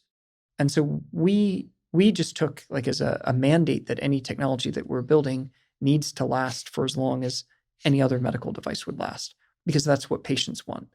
There may be a far future where BCI has become so normalized and the surgeries have become so safe that people are willing to kind of like walk into a BCI outpatient clinic next to a 7-Eleven and get their brain implant upgraded. But that's pretty far away. So in the meantime, devices have to last. So not to besmirch anything, but so if you had a family member who had ALS, you'd sort of want the Ferrari of the BCI device versus the moped. Definitely, yeah. And I mean, or it's more just like, if you were going to get like a parachute, if you were buying a parachute, like you wouldn't want to like skimp on a parachute. Like this is when certain things like the reliability is the most important thing. If there were like, the Ferrari would be great. But if you were going to buy a Ferrari and they said like, oh, by the way, though, like the brakes are kind of untested, you would be like, oh, you know what? Like, actually don't need to go 250 miles per hour. I'd actually be fine with like 100 miles per hour and like brakes that work really well. Like sometimes, I think what we've done, which is unique among BCI companies, is we've been able to deliver the Ferrari data rates and also the like Volvo safety levels. And in terms of the first kind of human trials, what's been done to date that just gives you mass conviction, or hopefully mass conviction, that this will work in a human? Yeah, the most exciting trial that I've seen is the trial that happened at UC Davis and published last year in the New England Journal of Medicine. The neurosurgeon that implanted the device, David Brandman, and his colleague, Sergei Stavisky, who's a computational neuroscience scientist, basically built what is, in my mind, the best ever display of a BCI being used to meet an unmet medical need, and then delivering an outcome that is a product, like is a minimal viable product. And the patient in that study, Casey, couldn't speak before the trial, and then after the trial is speaking at 30 to 60 words per minute using his BCI. So you can go online and you can watch a video of him using the system. And I think the other thing that's really important is that's a case where you can go meet the person who has the device and have a conversation, I exchanged an email with him, which is super cool, getting an email from someone who has a BCI and compose the email using the BCI. That's totally different than what you have coming out of certain labs like in academia where they do a cool demo and then it's like, oh, okay, well, can I talk to the participant? Oh, well, kind of, you have to have like all the lights in the room just right. And like, they have to be like sitting in a certain way. And you need like 3 graduate students like standing next to the computer, like real time. And like, there's a huge difference between like a cool demo that you describe in a paper and then like an outcome for a person who's then able to use the device. And I remember when we had chatted about just a trial component last, was there an initial phase where it's with pigs? Did I hear right? Or we're working in sheep. Yeah. Sheep. What are we trying to? So we're obviously not trying to get them to speak. Yeah, because we have all of these really great clinical trials that preceded us that were part of what it was called the BrainGate program. The guy who led that is Lee Hochberg. He's at Mass General Hospital. And then he has a bunch of collaborators that includes David Brandman, who did the really cool example at UC Davis. But because there have been all of these examples of older Utah rays being placed in the motor cortex to allow people to speak or to imagine handwriting and write characters, or to control a computer mouse, we know that if we take our device and we put it in human motor cortex and it records these single cell action potentials that I was telling you about, that it will be possible to transmit those signals to a computer that will allow us to do all the things that have been done in the BrainGate program. And so what's great about our animal trials is that we don't need to prove that we can do speech in animals, which is great because animals don't speak. But are they trying to? What we need to do is we need to show that we can go into the cortex of a large animal and then record single cell action potentials and record it stably. Okay. And we choose sheep because the anatomy of a sheep is similar to a human, just the folds of their brain, the thickness of the skin layers on top of their brain. It's a really good anatomical proxy for human. And then since we don't have to prove they can speak, we put it in the auditory cortex. And then we play sounds to the sheep. And then we can record what is happening when we play the sound, and we can build a decoding model to predict the sound based on the neural activity. And since that's like a really controlled environment, we can use that as a test bed to clock the data rate of the device. And then we can generally just make sure that the sheep are happy, the recordings are stable, and nothing bad happens. And are we live with the sheep? Yeah, we have now some sheep that have had the cortical modules like on the desk for over 2 years. And my favorite sheep, Cypher, which I'll tell you about my intimate connection with Cypher in just a moment. Cypher, his brain implant is pulling down 94 bits per second, which is just like, I think Pedro the monkey topped out at about 10 bits per second. So I don't want to say that Cypher is smarter than Pager, but certainly, certainly his BCI performance is better. So yeah, it's the highest data rate BCI by a really wide margin. Wow. And so like all of the BCI examples in humans have been sub 10 bits per second, even the ones that have produced the really cool results that I was just telling you about. So I'll also tell you that something interesting about Cypher the sheep. So we produce our electrodes via a subtractive method where we remove material to create the electrode array. So after we produced our first batch of like really high quality cortical modules, our chief operating officer, James Burrows, had the foresight to like grab all the scrap platinum iridium from the machine. And he took it to a jeweler and he had it made into a ring, which I now have on my hand. So amazing. I feel like the Lord of the Rings. The platinum iridium in my ring is the same as the platinum iridium in Cypher the sheep's head, who now 2 years later is still collecting good preclinical data. And all the sheep are doing okay. Yeah. So that we're done with our 6-month biocompatibility study, which is being submitted to the FDA later this year as part of our application to start our human trial. And on the human trial, is the way to think about when you're translating analog to digital, and then I guess maybe into like a computer that's going to, play it via voice or text or whatnot. It is what you're capturing in the brain, like the actual words that would like the neuron sending a signal as to what you want your to go to your vocal cord or whatnot, or am I not thinking about it? In our trial, it will be the motor intention of the participant to form the words. Oh, interesting. Okay. And so what we'll do is we will decode something very similar to phonemes. They're like the piece. A phoneme is like the units of sound, like bo, da, pi, pa. The units that make up sounds of speech. And so I think there are like something like 40 English phonemes. And so we'll be decoding something very similar to phonemes from the neural data and then stringing it together into sentences for speech. But it's interesting because in some ways, the neurons themselves are producing binary signals. They're producing these action potential blips. And it just is because we don't have a direct way of recording the action potentials from every individual neuron. We have to put the electrodes nearby, that we end up recording these analog electrical waveforms. So in some ways, the signal processing stream is actually just trying to get back to digital.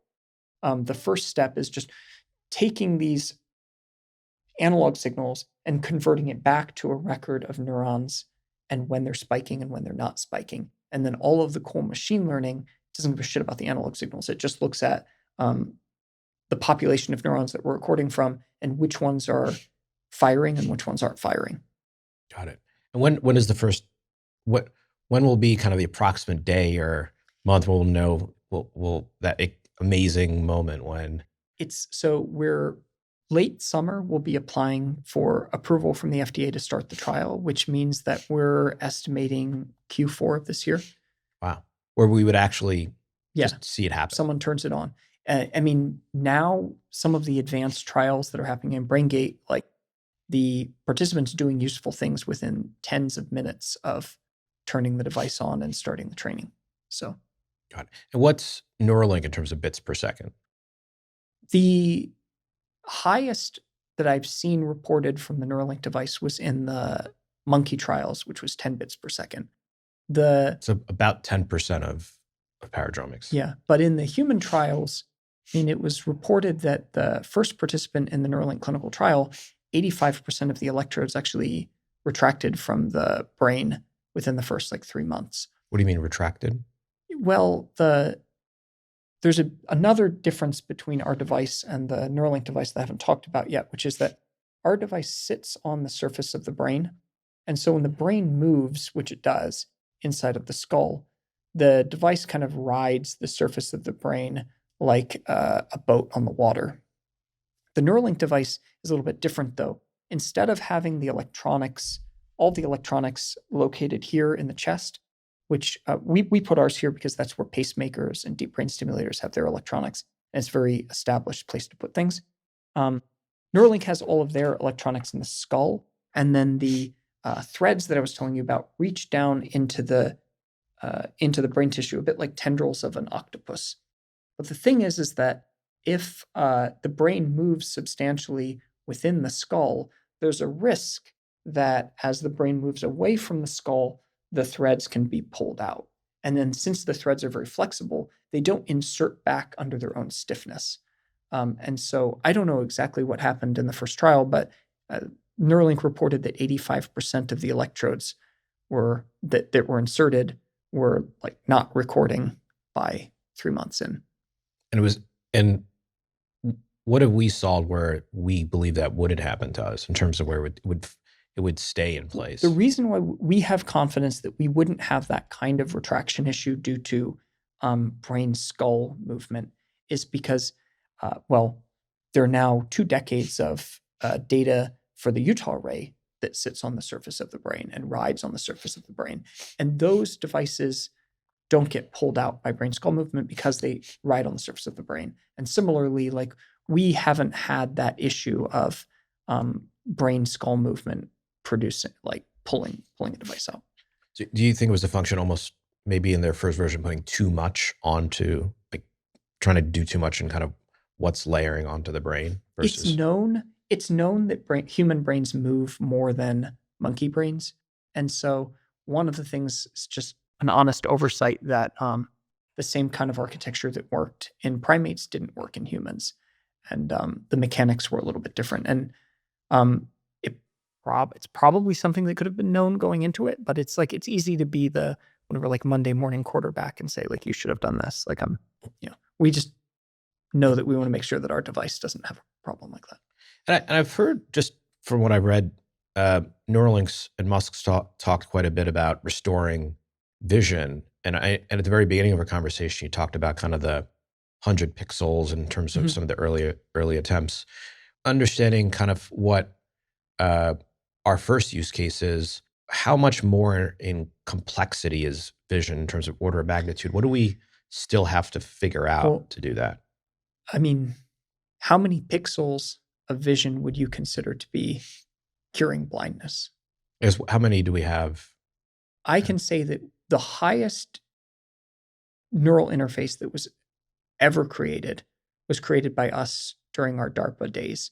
We made a 62,000 channel neural recording amplifier that could be used for recording on the surface of sheep brains. And 62,000 channels is a lot relative to what Paradromics and Neuralink are bringing into humans right now.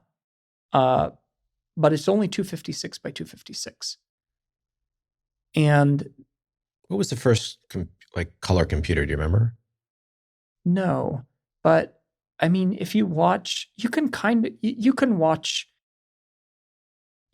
a movie at 256 by 256 and get the general gist of things.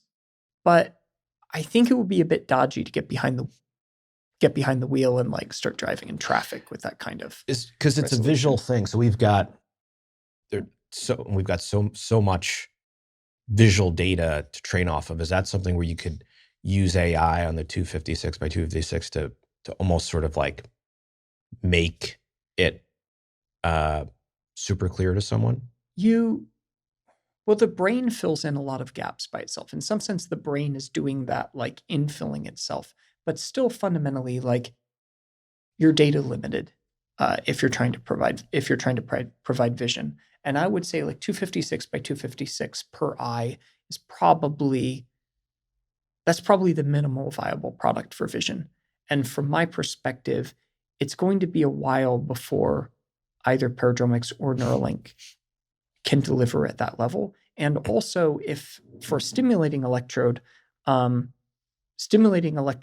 put even more stress on the material system than recording electrodes. So a thin film probe like they're using right now almost certainly would not be durable for a visual prosthesis, which is constantly delivering current to the brain, like as long as the eyes are open. For that, you would want to use something much more like a Paradromics array, where it's made of solid platinum iridium that can last for a lot longer. And every time you pass current across an electrode-electrolyte interface, you lose a little bit of mass. So if you have a solid platinum iridium electrode, you can probably lose a few microns of material at the tip over the course of several years without affecting the performance. But if you have a thin film deposited by metal deposition in only a few 100 nanometers thick, that will dissolve over time. And so, both from a material standpoint and a sort of like number of channels required for a minimal viable product, I don't think vision is the next thing to go after, at least in my opinion. I'm kind of glad that they're doing it. It's great. It's great that we have sort of uncorrelated views about the space, because it means humanity gets a lot of shots on goal. But it's not something that I would have gone after first. And so that's just a really interesting kind of contrast. If we think about brain to text or brain to speech, we're pulling information out. That's the key use case there. So to your point on the vision side, we're really pushing information. Yeah, there are two critical differences: recording versus stimulation. Stimulation is harder than recording, and also just the pure data rate. So human speech occurs across languages at about 40 bits per second, which means like speech can fundamentally be compressed down to 40 bits per second. And I just said like our Paradromics array, in Cipher the Sheep is recording 94 bits per second. And our system goes up to 4 cortical modules. So in theory, we could have 4 times that much data streaming over our BCI that we're implanting. And just one pitch, maybe for this first product, you can name it Cipher. Cipher. I like Cipher. And it's a good backstory. Yeah. But yeah, I mean, like vision, can you think of what like 40 bits per second vision would be like, or like 100 or 200 or even a kilobit per second is not sufficient amount of information for a really high performance visual prosthesis. And so it's just a matter of, from my perspective, staging the products so that at every level you're delivering something that's useful for the patient.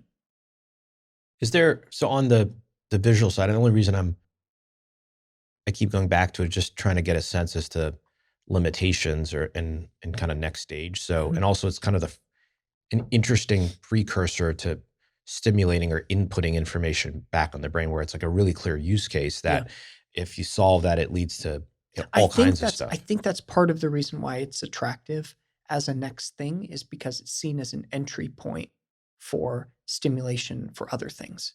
But I also think that, again, like from our perspective, we're a company that's making, medical solutions for people who have medical problems. And so like we're staging our products to be useful at every iteration, not as we don't see our patients as like stepping stones for the things that we really want to do. We see them as the customers. Yep. What's after brain to speech for Paradromics? For us, I see tackling mental illness. And what I mean by that is the same kind of device that can read out whether you're trying to speak or whether you're trying to move a robotic hand can also read out whether you are depressed or whether you're experiencing pain. Even something like whether a person's having a hallucination. Right now, without the ability to look into their brain, the only way we know if they're having a hallucination is if they tell us or if they act in a way that leads us to believe they're having a hallucination. But a brain-computer interface can read out sensory representations. So a brain-computer interface can read out sounds. It can read out the representation of speech in the spherotemporal gyrus. The brain-computer interface can read out like what you're hearing, what you're seeing. And if that's not consistent with what's going on in the external world, then you can have a real objective and real-time readout about whether someone is hallucinating. And so BCI is going to be able to expose mental data for diagnostics in the same kind of way that continuous glucose monitors made glucose data available in real time to people's phones. And so the continuous glucose monitors don't treat diabetes, but they change the treatment of diabetes. And now they became so useful that even people who are just health nuts that want to know their blood sugar when they're in the gym get a continuous glucose monitor because it helps them manage their own metabolism. That's going to happen with brain-computer interfaces because people will want to know, hey, what medicines are actually working for me to tackle my bipolar disorder, rather than just being told, coming into a doctor who has a checklist and they say, take this drug, and then you go off for several weeks and then you come back and the doctor asks you the same questions and has a checklist. What if you could take a drug and within, a week, whether the drug is working or not because you have a week's worth of real-time brain recordings that are objectively assessing whether or not there's a mechanism of action, and then directing you based on those recordings to a different medication. Or when you find the one that works, instead of just taking it every morning in the dosage that you're told, the brain-computer interface tells you, hey, take one red pill and one small blue pill. And, oh, by the way, I know that you wouldn't normally take your medication right now, but I can sense that you need to take another small blue pill. It would totally change the paradigm for neuropsychiatry, because instead of being squishy and subjective, it would suddenly become objective and data-driven. Interesting. What's next after that? Well, first of all, that's why Morgan Stanley report recently came out and said that the initial market for BCI is going to be a $400 billion market. So like if we only cracked open mental illness and allowed people to take their conditions back into their own hands, I'd be pretty happy about that. I think if we want to get like a little more speculative and think about things that are cool, speech is the highest information density activity that we do at 40 bits per second. There was a researcher, Marcus Meister, who recently estimated that people, even though they take in a lot of information from a sensory feed that's megabits per second, they actually can only process about 10 bits of information per second. And so like our decision space, the like things that we can think about and the things that we can actually do is probably measured in like 100 bits per second or less. And so as we start, I think that even the BCI technologies that are available today, like sitting on this desk, and especially the ones that will be available in the next 2, 4, 6 years, once we start tapping into higher cognitive areas, I think it's going to be much less data limited than we are when we're tapping into the sensory and motor areas. And it's going to be much more, it's going to be much actually just on us to sort of train models and develop these kinds of cognitive interfaces. But I think there's a huge amount of potential because, like what we can think about is actually very limited in terms of like informational content, which suggests that even like some of these devices that have relatively low bit rates still might be able to decode really profound things. So maybe from like a tech, just to understand. I'll give you like one really super concrete thing is like, parietal cortex represents, your own sense of like spatial awareness, like where your body is, like what things are around you. So like, a brain computer interface that is tapped into parietal cortex could give you like this sort of like kung fu skill, when someone's like sneak up behind you and they like throw a knife and you just like reach behind and like grab the knife, even though you didn't see it. Like that kind of like ninja awareness of like what's behind you. I mean, like that's the kind of thing that you're not really consciously aware of, but you could provide someone that kind of intuition about like, or, rather than the way we traditionally like interact with technology where you like ask a question, get an answer, it would be like knowing it more intuitively. Or like, yes, you could like have technology like that tracks, and this already exists. I've seen with the Apple Vision Pro, it tracks where all of your objects are in the room as you place them down. So when you're like, hey, where are my keys? They can be like, don't you remember? You put them on your desk. But like, there's a deeper way that you could just know that they're on your desk. Like when you start wondering where are my keys, you could just know. And so like, I think that maybe what's more exciting about BCI as we start going like in the far future is its ability to tap in at a deeper level. And it may actually be that the technical requirements, once you understand the areas that we're going into, which we're still just starting to understand them, but once you understand those areas, the technical requirements to interface with them may not actually be orders of magnitude higher than we're building right now. And if I just using kind of like my remedial understanding of this, so just that example you gave of something being thrown at the back of your head. So like theoretically, we shouldn't know that, but you technically could be able to see if something's being thrown at someone's head, and we have a paradromics device. We can see are there neurons being fired when that's happening? So that means we are aware. It would be more like it'd be more like alerting your brain to things that it senses that the senses don't otherwise pick up. Interesting.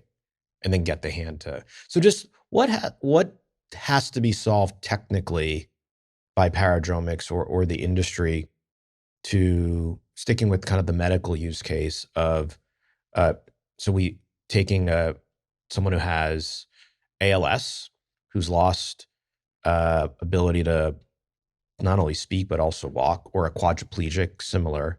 So now we've got them speaking, what allows them to walk again? What do we have to solve? I think if you're asking what allows them to walk again using an exoskeleton that is kind of attached to their body, I think the science is already there. I Okay. think there's engineering work that has to be done. It's not trivial, but look at Boston Dynamics demos today. I mean, creating a walking humanoid robot is possible. And so allowing someone who is paralyzed to walk in an exoskeleton from a robotic standpoint, it's possible. And I think from a control standpoint, the BCI will have enough data to help people do that. I think there'll be the idea of how people who are paralyzed might interact with, whether it's an exoskeleton or robotic hand, I think it will evolve over time. Initially, with first generation BCIs, there's going to be a lack of touch feedback, at least for our device. And so it's going to be a mixture of, control signals sent to the prosthetic, and then also AI kind of kicking in and making an inference like, okay, I can tell you're looking to walk up the stairs. The AI is going to make sure you don't trip on the stairs as you're walking up the stairs. I mean, it's like core function is going to be to negotiate, like if you step on a Lego or you do this thing, like the AI will be in the loop fixing those things. And your core signal that you're sending to it will be your intention. As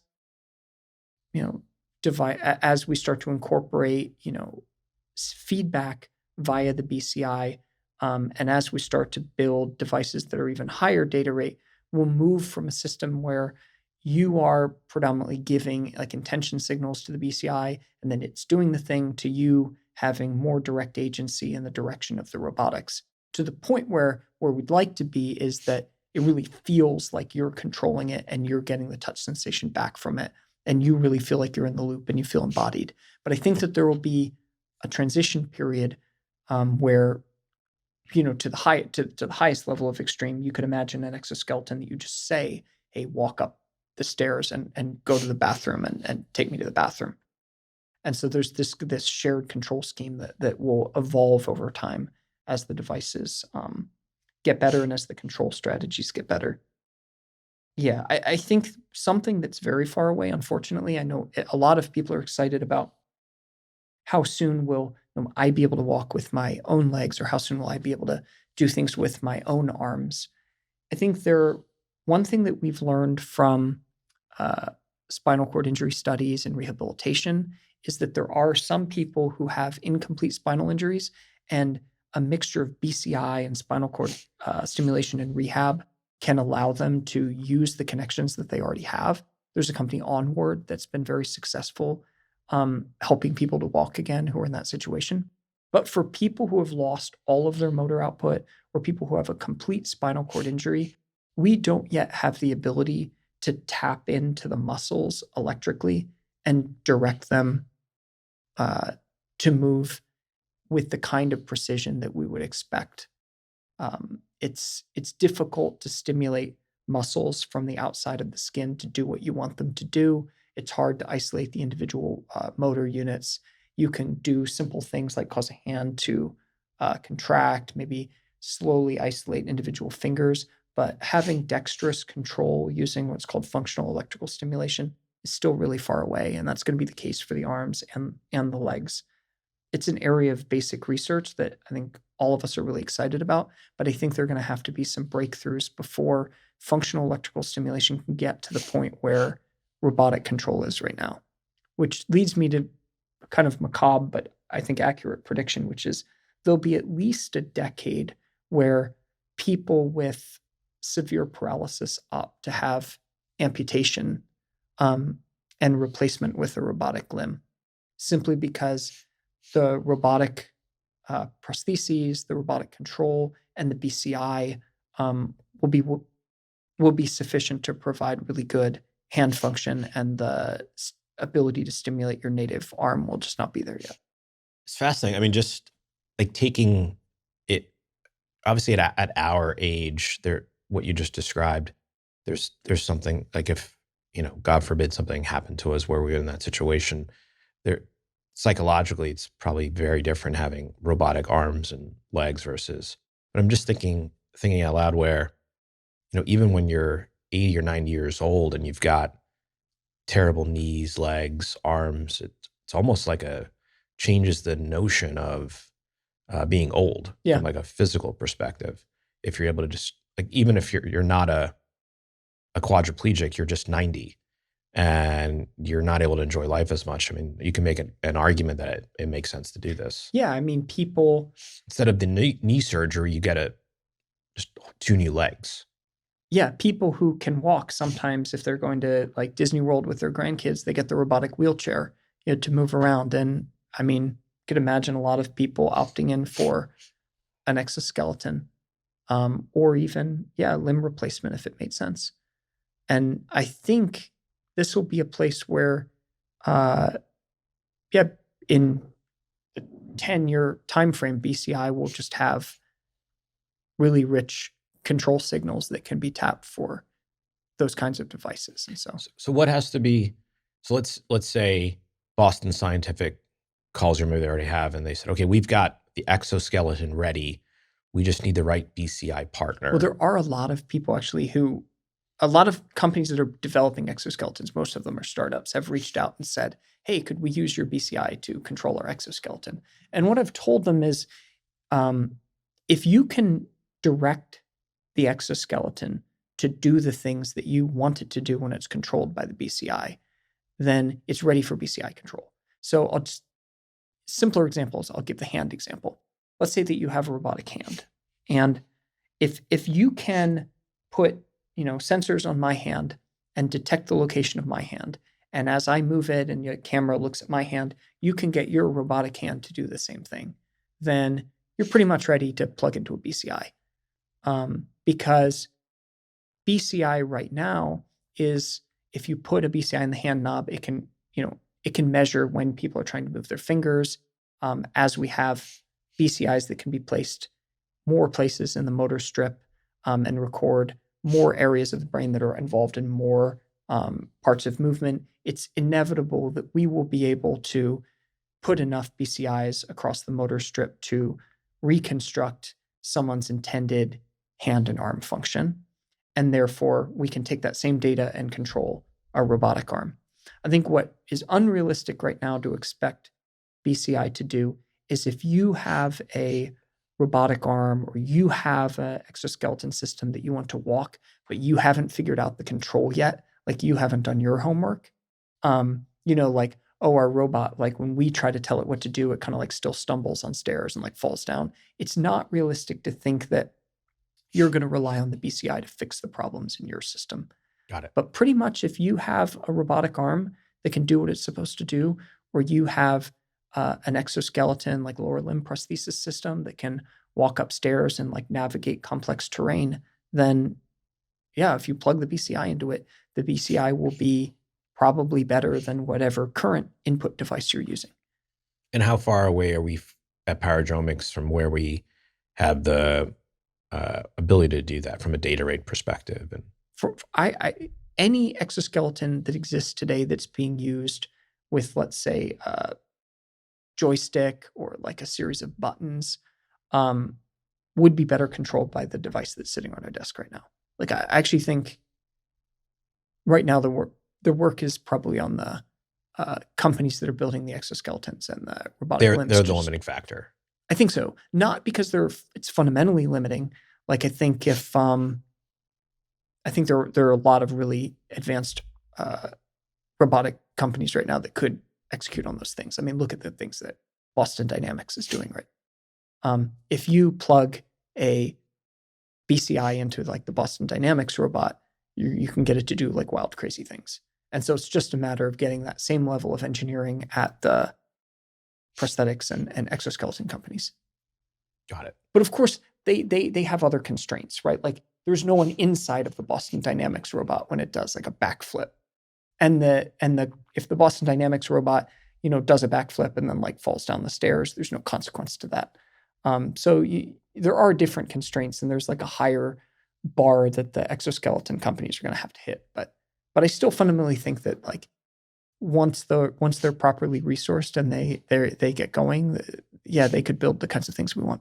And then from just on the stimulation part, because that being able to, and I'll just use the analogy like putting information into the brain, that changes the entire set of use cases. So obviously on the visual side, if I understood that right, just there's technical limitations today. So there has to be some dramatic improvement in data rate and being done safely. And I think that visual is an example of we can take the core concepts that exist in, Paradromics device and the Neuralink device, and we can push them and just start getting more pixels in that visual interface. But it's like 2 or 3 generations away before it's really what we would consider to be like a cure for blindness. The best places to stimulate will be the places where we have a good model for what's going on. So, for instance, vision, auditory. Auditory is there are 20,000 neurons traveling from the cochlea to the brain. And so already you can start to say like, wow, 20,000, that's an achievable, you could build a 20,000 channel interface with the auditory system. So I think like hearing restoration, that's very reachable. Then the other thing is touch restoration. In order to have truly lifelike prosthetics where the user feels a sense of embodiment and doesn't just feel like they're directing the robot on autopilot, it's going to have to involve touch sensation and what's called proprioception, which is like just knowing the position of your body. And so stimulating in areas of the somatosensory cortex and returning a sense of touch. I think that's going to be another like near-term goal. There's a great team at the University of Pittsburgh that's doing this right now, that's using Utah rays to record, Utah rays to stimulate, and building robotic hands that can both move and touch. And so that science is developing right now. The bigger picture, though, of being able to like tap into the brain and deliver ideas and to stimulate and put thoughts into places that aren't normally ingesting outside information, that's, I would say, both exciting and totally unexplored ground. And so let's use like this, like one of the first use cases for computation was like a calculator. Mm-hmm. So what has to be solved for Paradromics to be able to attach a localized calculator to the brain and make it useful? I think what's going to happen, I think it won't happen, and most likely won't happen in that way where something's solved. I think it'll happen more a way like something's discovered. I think what will happen is that throughout the course of our clinical trial development, we will be placing devices at different places in the brain that are involved in different functions like speech or movement or mood or pain. And the way that the brain is built, a lot of these areas of brain do more than one thing. And so some of the people who get Paradromics devices, either in a clinical trial or ultimately when they're approved and go to market, they may be willing to participate in secondary trials where they do things that will activate the area of brain under their device in like a new and exciting context. And so we're going to discover how areas of the brain relate to different things that we're interested in. And so I don't know if it'll be like, numbers and kind of calculation, or if it will be, like I was describing, let's say like sixth sense, like and knowing where things are without seeing them. But there will be really interesting cases where we discover how things that we care about are being encoded in specific areas. And then just like we're going to visual cortex right now and playing images into people's brains, not we, but the world, it'll be possible once you know how information is encoded in different areas and to come back with stimulating electrodes and then stimulate specific patterns into those areas. But it'll be more of a discovery process. I think it will be hard, just the way that human clinical trials work. it'll be hard to say, like, I want to do this and then try to force that particular thing through. I think it's going to be more opportunistic. It's going to be more, oh, I discovered that this brain area that is involved in this condition for that we're currently treating with a BCI also has activity that's highly correlated to something else. And then the team gets together and says, oh, does that mean that if you went into that area and you could record and stimulate things, that you could do this? And we say, yeah, I think you could. Oh, okay, maybe we should try that. Is there anything, whether it's like a physics or a biological reason you could think of why, like using the calculator in the brain example, there's some technical limitation that we would encounter if the brain was not constructed in the way we thought it was? Or Well, yeah, I mean, the brain has evolved to process sensory inputs from vision, from hearing, from touch, smell, taste. I mean, it's hardwired to absorb those inputs. And if you look at the brain, I mean, it doesn't have other inputs. Like, it doesn't have like a serial port and like a parallel port in it. So just randomly plugging into a certain area and trying to like feed calculator data may not be appropriate. There may not be an area there may be certain concepts that we're not wired up to understand in those ways. Or it may be that plugging into certain brain areas and just stuffing information may be inappropriate for its architecture. I think we'll only know when we start plumbing those depths. So just like to not play devil's advocate, but just using, again, like a simplistic framework. So when you're speaking about anything, I'm hearing it, and then my brain's kind of sorting it out, and it's taking that information and knows, I guess, what part of the brain to process it, that should process it and interpret it. Is there an analogy to if we're just, again, using the calculator example, where the brain can just figure out what to do with it? I think one thing that might be, sometimes it's hard to kind of like, we have to introspect a little bit to think about like, and think by analogy about like, what would it be like to have, some sort of data stream plugged into our brain that's delivering data that we're not used to ingesting in that way, and thinking about how would the brain fundamentally do things that it's not really optimized to do. But one thing that could be interesting to think about would be the field of mnemonics. So for people who engage in these memory championships where they memorize like 1,000 digits of pi, they're not directly memorizing the digits. Their one famous strategy is to construct like a mind palace, and then to have a sort of a code where you convert like letters or characters or digits into objects, and then to like place the objects in rooms of your mind palace. Because people, their episodic memory, their spatial memory is a lot better than their ability to memorize arbitrary characters.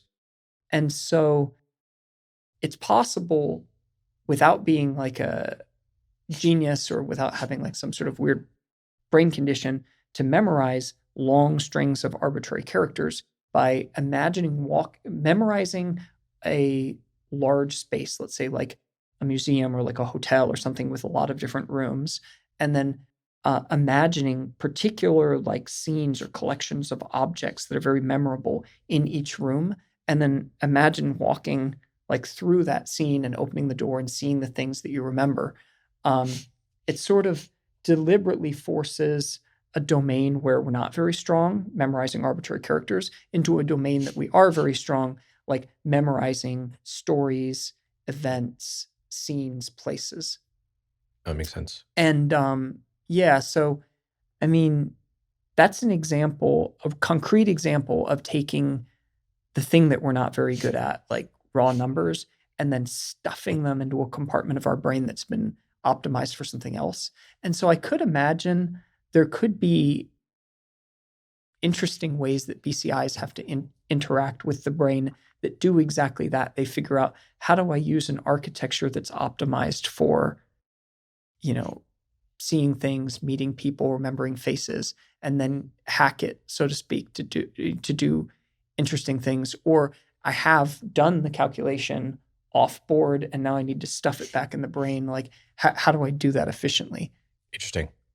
And just in terms of the company itself, I was when I first visited your office and your team, I was super impressed by just the horsepower, intelligence, brilliance of the team. And you tell me if I'm kind of overplaying this, but Yeah, they're okay. the that team and the folks you continue to hire, they had offers at all of these organizations. You've been successful almost all the time convincing people to work for you instead of Neuralink.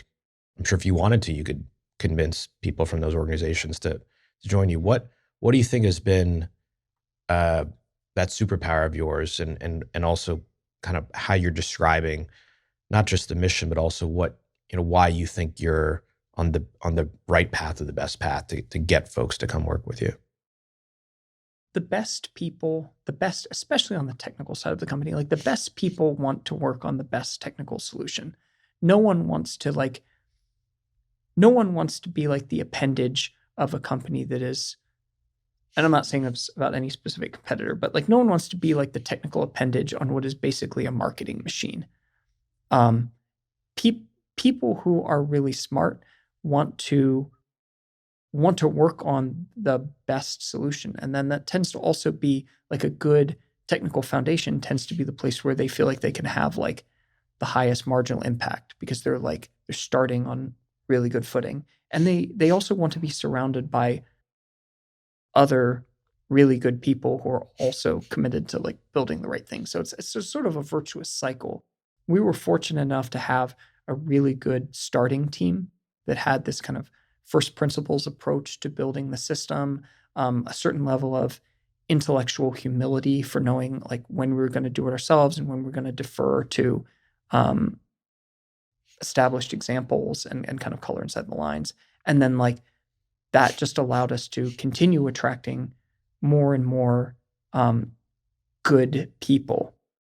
I think the other thing is we have the culture. The culture on the team is one of mutual respect and admiration. We're bringing together a lot of different expertise to this team. And so there's certain people that we try to weed out in the recruiting process, and if not, they see themselves out almost immediately, which is someone who feels that they're the domain expert and then they can't have their expertise questioned. Like you run into this sometimes, like people are like, oh, I'm the electrical engineering guy. I'm not going to have my electrical engineering questioned by a mechanical engineer. Like, who do you think you are? Like, we don't have any of those types of people. We have all people who are really, really good, but also have a certain amount of patience, intellectual humility, and kind of curiosity that allow them to work as part of a team. So that was like the core of the Paradromics team initially, was just this really deep sort of technical team that cared about building the right product. And then in 2018, I met James Burrows, our chief operating officer. And I would say that the Paradromics as a company only really started after James came on board and started building out the medical device side of the team and really grounding us in like what it would take to take this really, really cool technology and bring it to patients. He was the chief operating officer of a company called LDR Spine, which was very successful at like outcompeted Medtronic and spine implants. And then it was a class 3 device, which is the most regulated device, but they took it through a successful clinical trial, brought it to market, were able to bring the company public on NASDAQ, and then they sold it to Zimmer Biomet for a little bit over $1 billion. And it was a very successful run. They had a really good team, and slowly but surely, like over the last couple of years, we've just plucked all of the best people from the old LDR crew to come to our team. And I would say the thing that's kind of defining on if I look at the medical device side of the company and the sort of like crazy deep tech side of the company, is having the deep tech people who have they need to be sort of inculcated with respect for the fact that we're making a medical device, and that sometimes a little bit of paperwork or a little bit of process or doing something that's like not fun, like you're going to bite the bullet and do it because of a deep respect for the patients that are going to get the device. And then on the medical device side, I think it's finding the right people who understand, like, yes, like at your old school, you did it that way, but at your old school, you weren't building a high data rate brain computer interface. And so we may have to think about things a little bit differently, than you did at your last company. And we've managed to get, the most intellectually curious, the most flexible people like out of the med device ecosystem, and try to kind of keep the scientists, the engineers,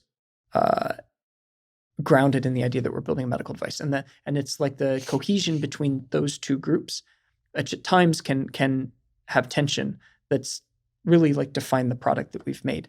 And I think is in the end going to result in the best in class medical device. Give us the quick kind of minute on this kind of amazing partnership that you're doing with Neom. I'm super excited about Neom, I think in two ways. One, which is probably the obvious way to everyone, which is that we are a super smart, super scrappy company that's competing directly with an Elon Musk company. We have the best tech. And now that we're partnering with Neom, we have a capital partner that can actually keep us in the race with the richest person in the world. So that's the probably obvious thing that everyone's thinking. But there's a less obvious thing, which I think everyone should be aware of, which is that the Neom Health and Wellness group is really forward thinking about turning the hospital at Neom into a healthcare center for the future, and not just for the region, but for it to be a model for the rest of the world.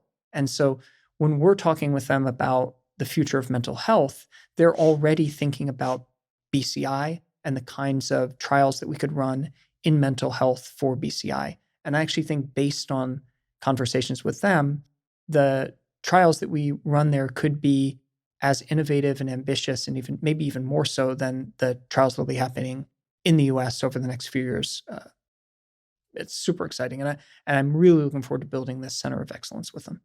Well, Matt, thanks so much for taking the time. It's been a ton of fun. I've learned a lot from you over the years, but learned a lot in this conversation. I think you're hopping off to a flight to Saudi Arabia to close an impressive round with Neom and the whole initiative there. Yeah, we're going to be announcing a strategic round, and the Neom Investment Fund put some money in us. But even more excitingly, we're going to build a BCI Center for Excellence in the kingdom and run a bunch of really cool clinical trials. So I'm excited.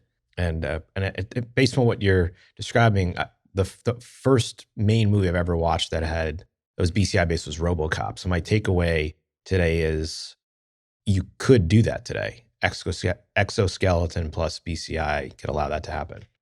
Yeah, I mean the idea, RoboCop was somebody got hurt and needed new parts, and why wouldn't you build them the best possible parts? And I think we're not a RoboCop company, but in some ways that's consistent with what we're doing, which is if you lose function and we can restore it with technology, then we're going to give you the best possible thing. Cool. Thanks a lot for having me. It's been a lot of fun.